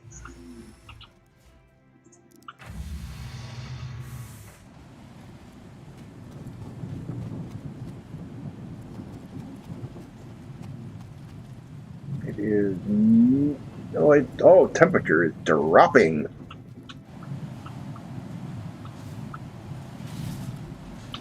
Alright. First box of the day.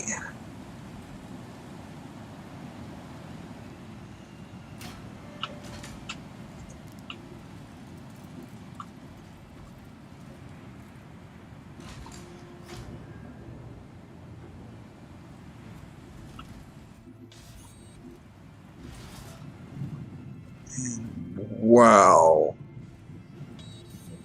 My character is walking slow because the wind is pushing on me. I got 8,000.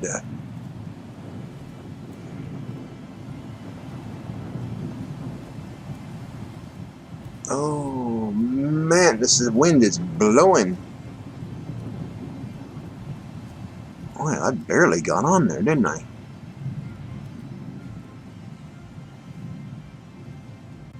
Whew.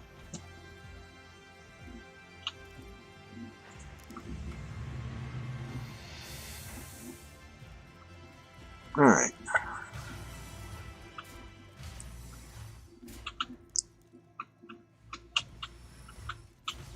Alright, let's get in the seat.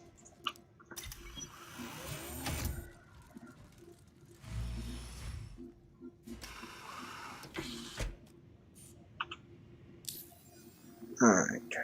Next. Alright.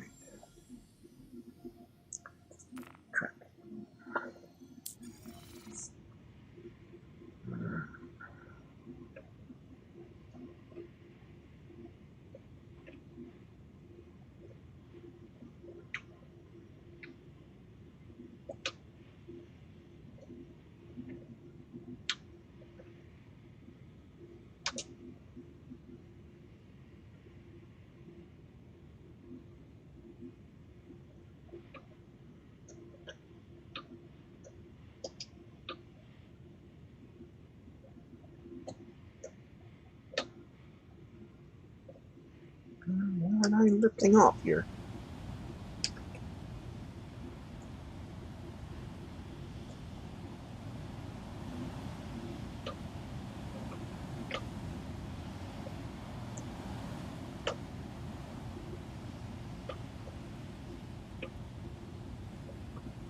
I keep turning that wheel, not realizing it. Landing gear retracted. There's a little wheel over here that,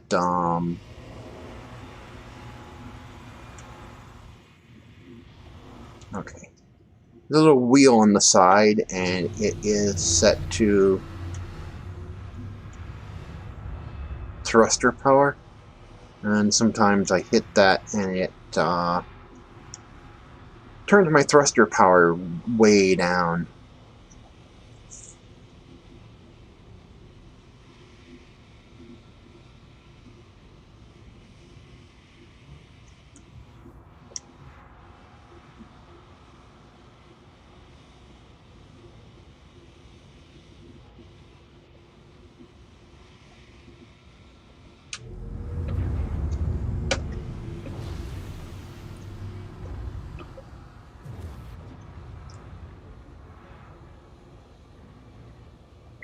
Flight mode now.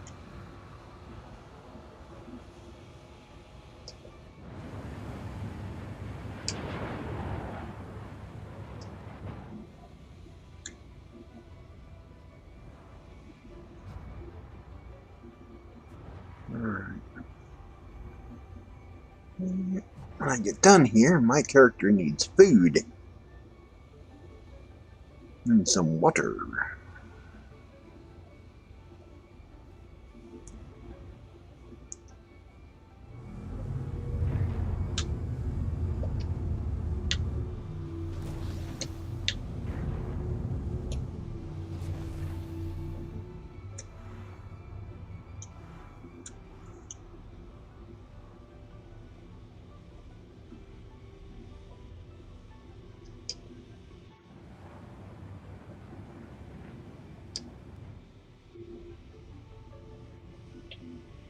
Okay, so what am I looking at here?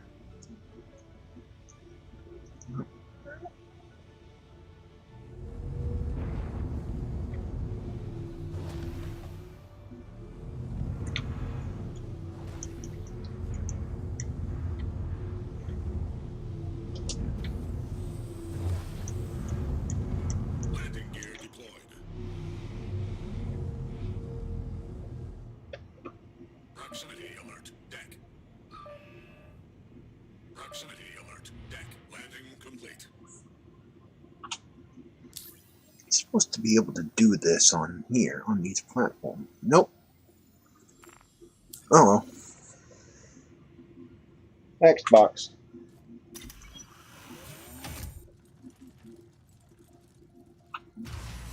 Now 310 is introducing your middle box. Okay. 310 is introducing chain box missions, where what I'm doing here is I'm delivering multiple boxes to multiple locations. Well, what they're going to be introducing is missions where you take one box, you deliver it to a location, then once you delivered the box, you pick up another box from that location and you take it to another place, and then so on and so forth. And once you've delivered all of them, you get a bonus.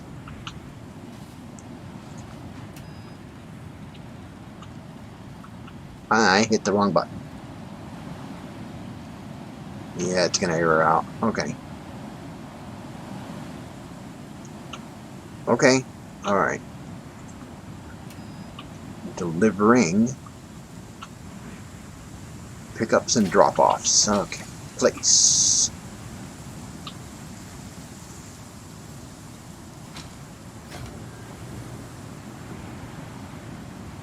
Okay. Alrighty then.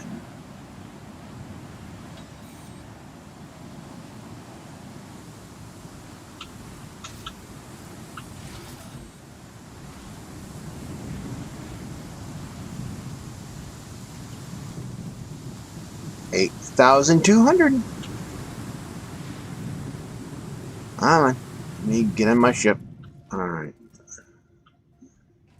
Wind.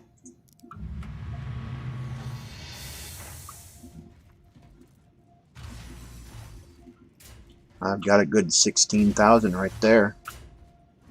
I'm gonna have a lot of money.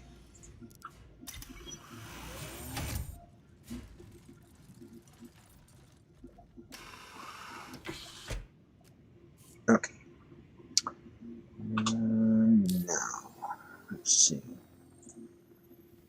Accept. And track.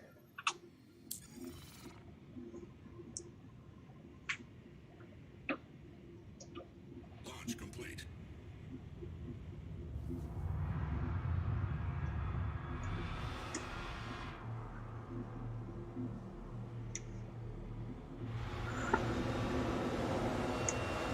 Okay. There it is over there.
Well, when they put in this new flight model, doing this is going to be really dangerous because, well, doing this is going to be really dangerous because of the winds, because of these really nasty winds.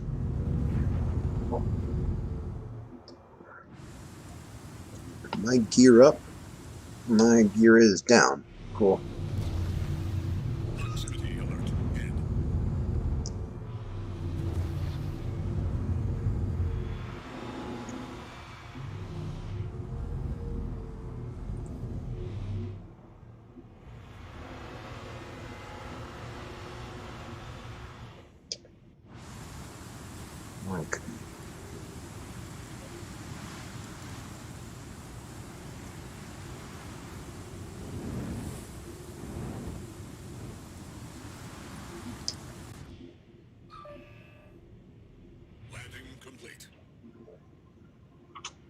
in case. Nope. Oh well.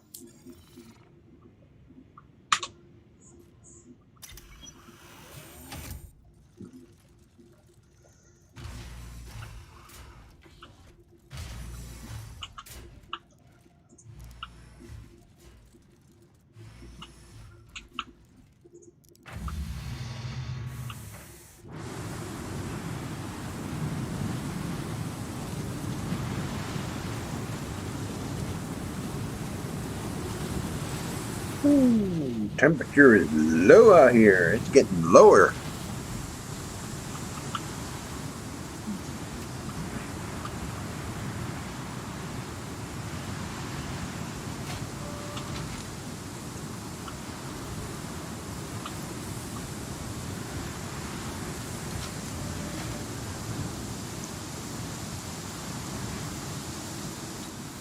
Alright.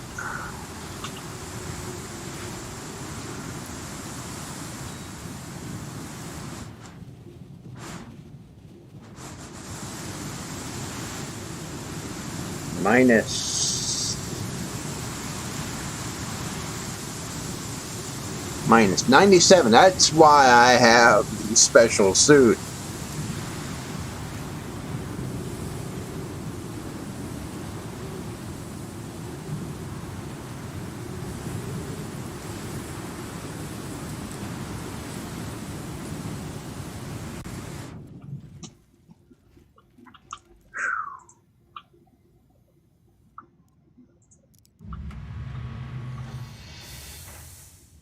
Alright.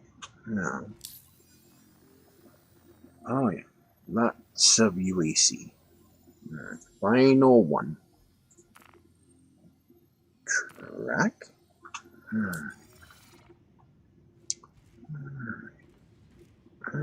It's over there. It's about 18 kilometers away.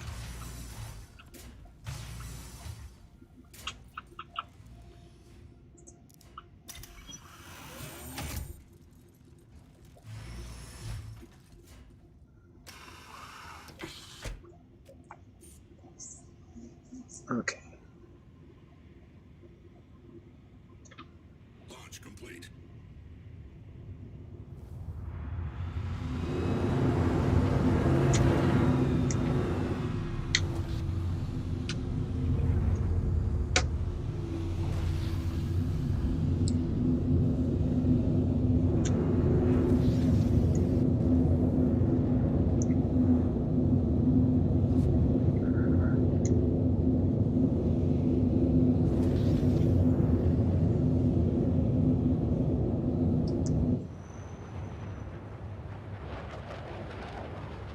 Oh, somebody just flew by. I am not out here alone.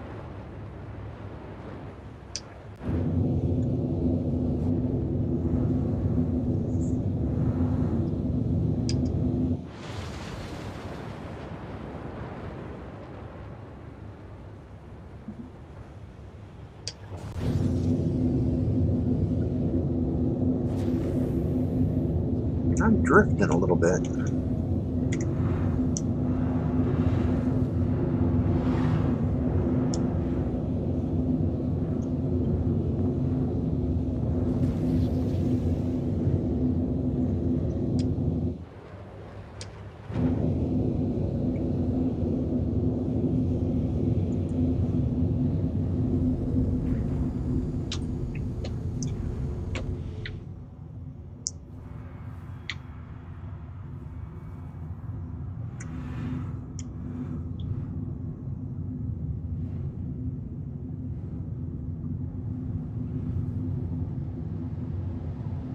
Proximity alert. Deck.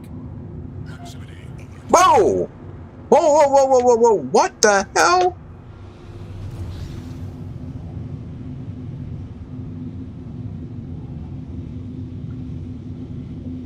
Whoa!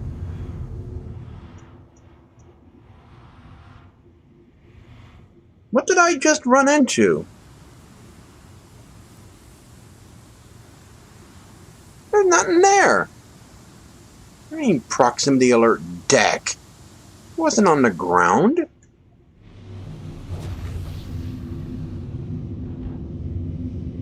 Glitch.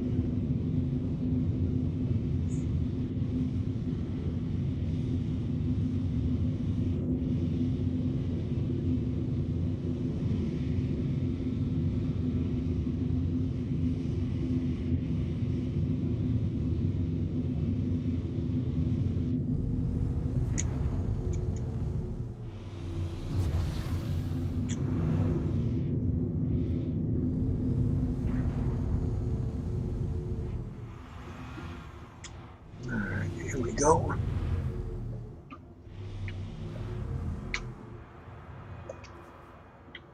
Proximity alert. Mid. Proximity alert. Deck. Whoa. Jerking around a lot. Here. Hold on. Up, land. Up, up. Landing complete. Launch complete. Up. Proximity alert port. Proximity alert. Deck. Landing complete. Launch complete. Alright, come on. Landing complete. Launch complete. Landing complete. Launch complete.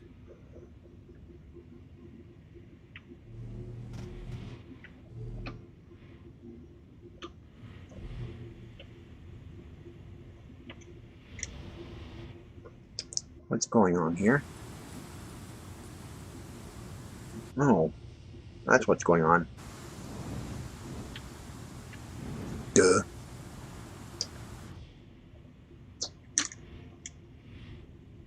Dirt.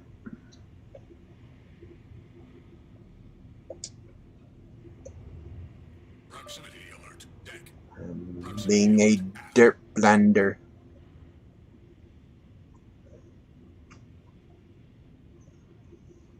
Why am I still sitting funny? Because I'm still partially on the building. Proximity alert. Get off the frickin' building. Thank you. Now land. Proper. Landing complete. Thank you.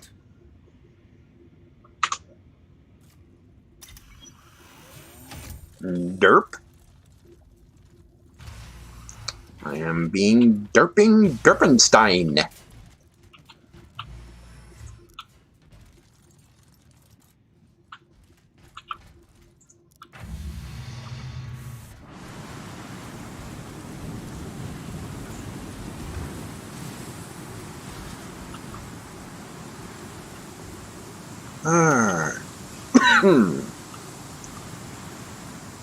Show me the money. Show me the money. Show me the money.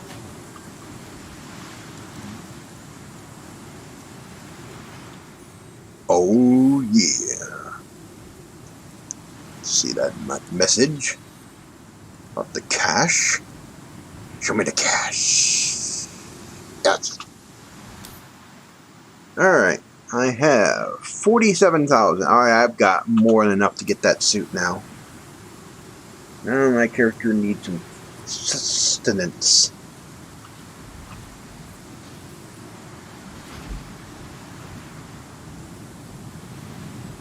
Time to head for the starport.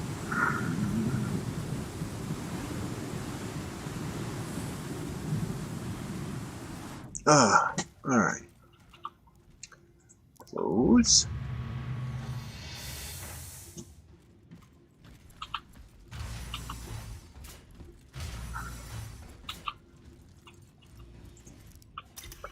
Alright.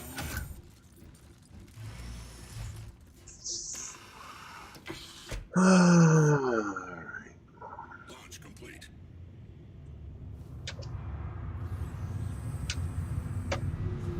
Landing gear retracted. Alright. Now, where is the starport?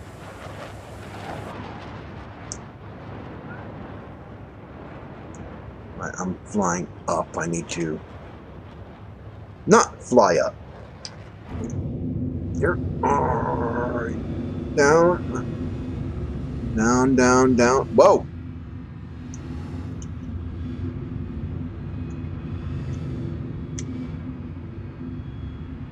How am I drifting?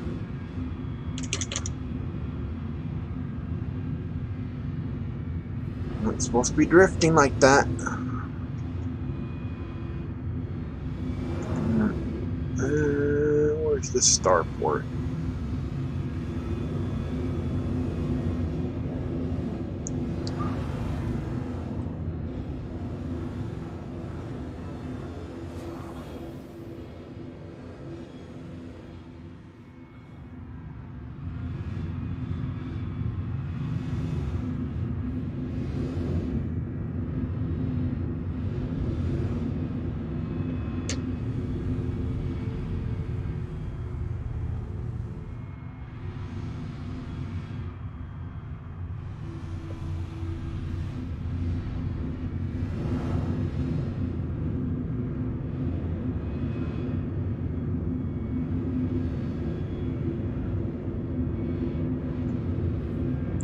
See. Oh, I think I found the starport. Okay.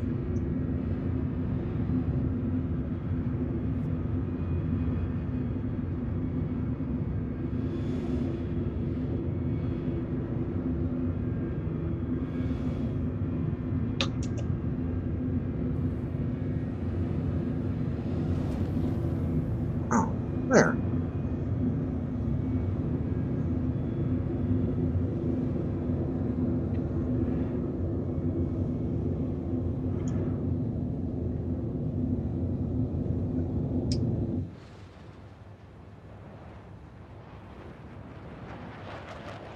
Is that? Yes, it is. That's the starport over there. Where those lights are over there, that's the starport.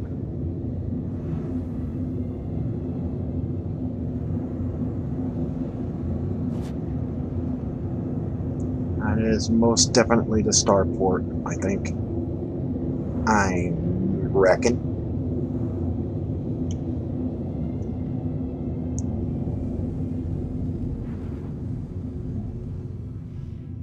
So we're gonna see if I can talk to them yet. Nope, not yet. Once I get within a certain range, I will be able to.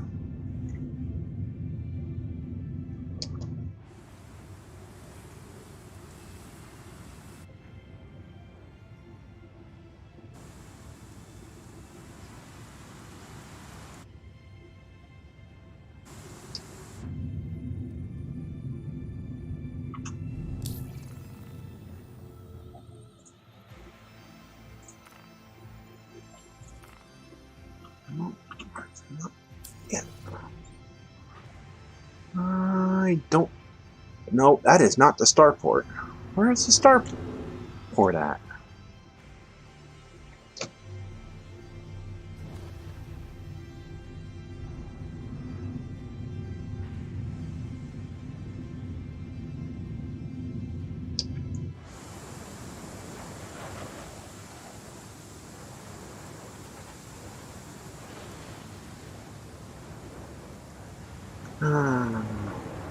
I haven't landed here at night before.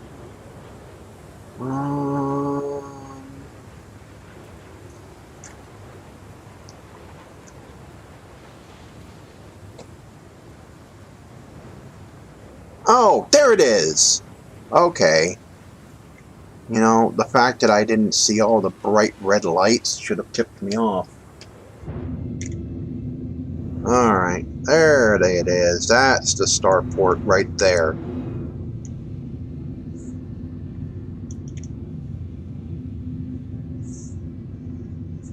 Derp.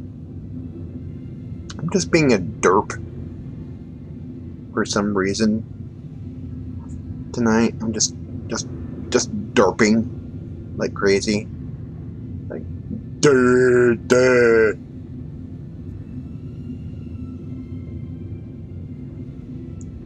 You sure that's the right direction, George?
assigned landing bay.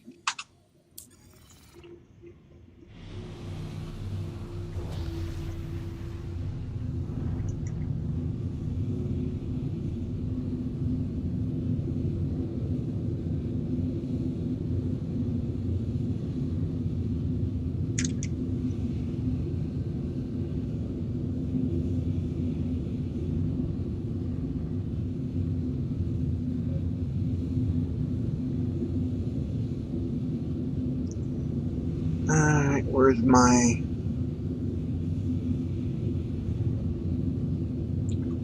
Where's the wrench? 75%. Right, there's the wrench. Alright.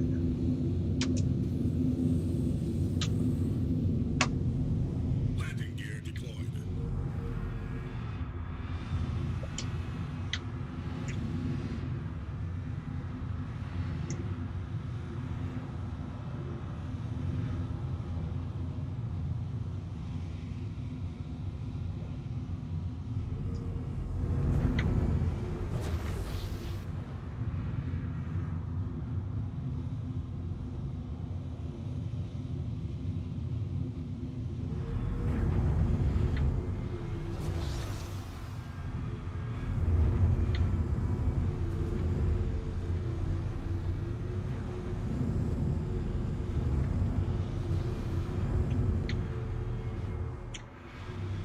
Proximity alert. Head.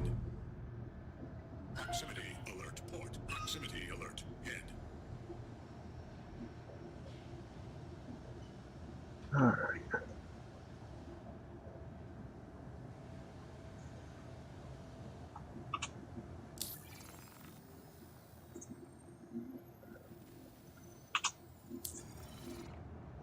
Proximity alert. Deck. Landing complete. Landing complete. Have a pleasant stay.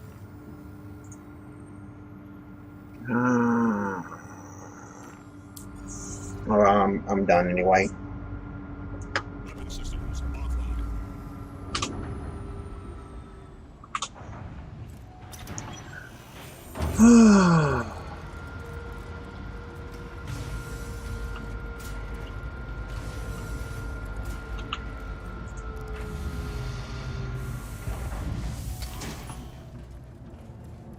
I think it has to do with you didn't land perfectly in the middle.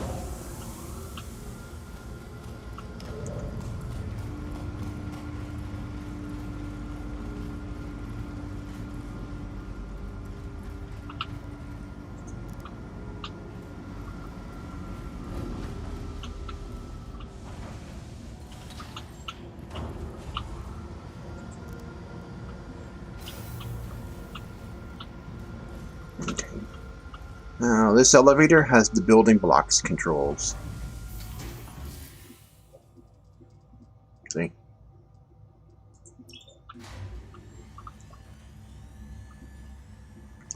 Oh, which one did I choose? Oh.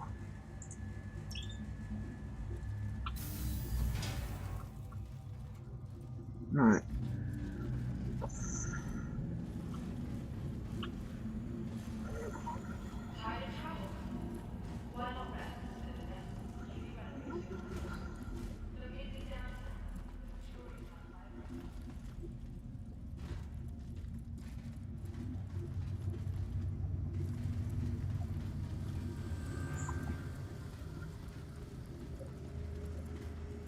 Microtech.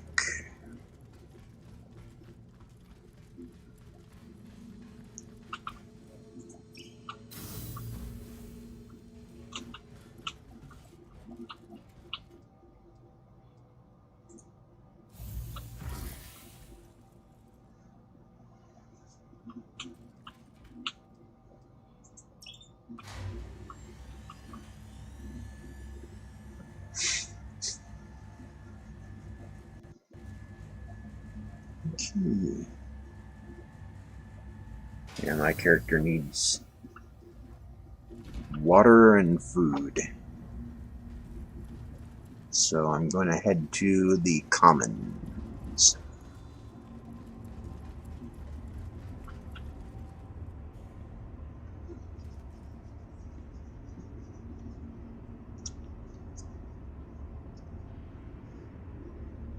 Capsule now approaching station. Stand clear of disembarking passengers.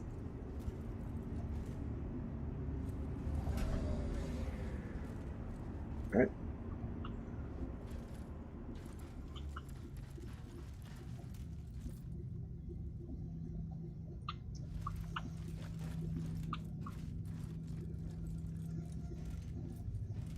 Again, this train ride will be in real time.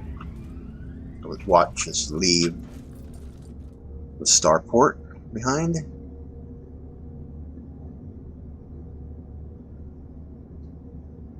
Oh yes, it's lagging.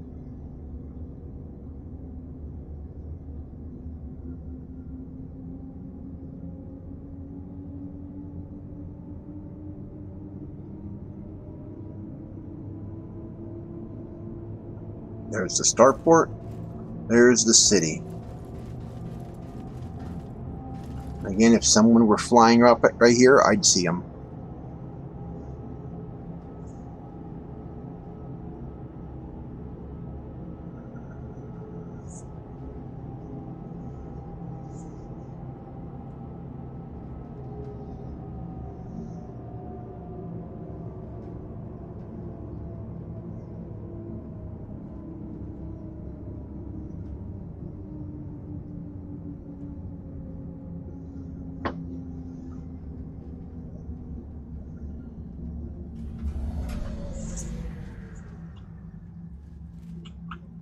Okay.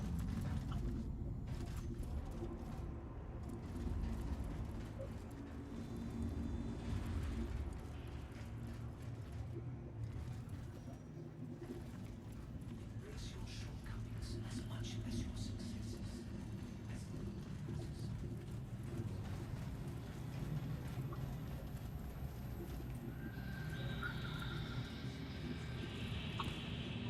Alright. Where should I do this at? Oh, there it is, twins. Alright. Bologna. Avocado. God.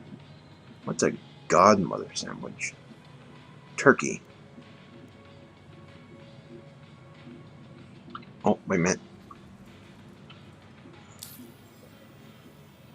Just change out of my suit first. Get back into my civvies.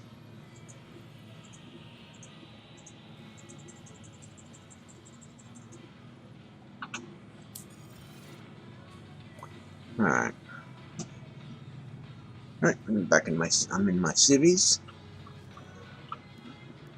Alright. Quick.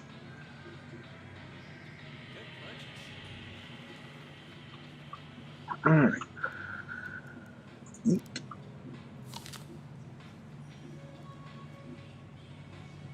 That satisfies my hunger. And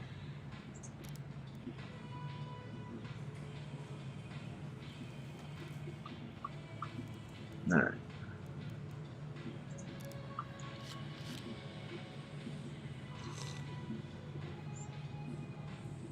Need a guzzle selection.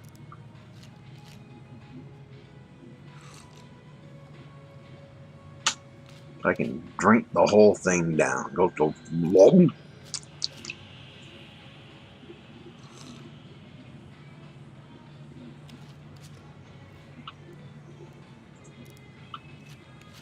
Let's go get.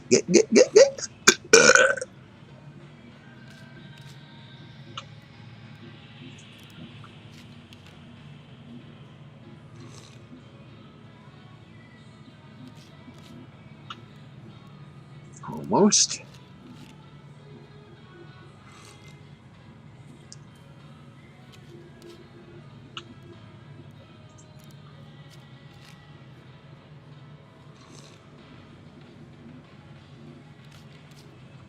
Just a little bit more.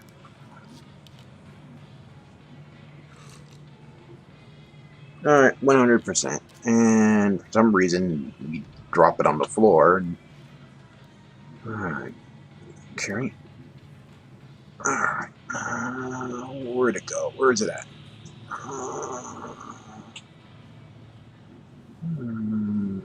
They're all usually all over the place. Where is it? Oh shit. These things are usually everywhere. Where are they? Little trash bins.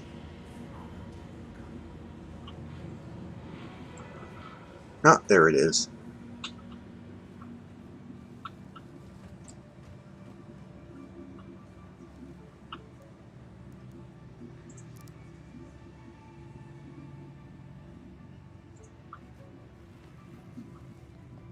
All right.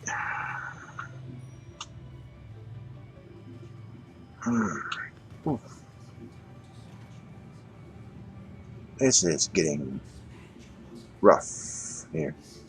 Boy, the server is really struggling today. Servers are struggling. They need to get that resolved. That server performance.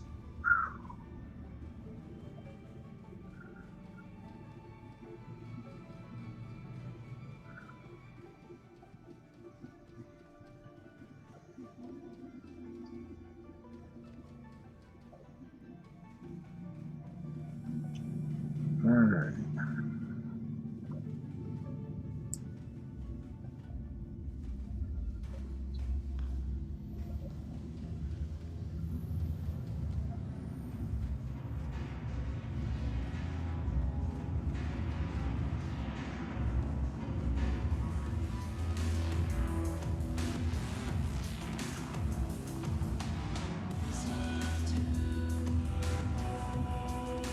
Sorry. See it again.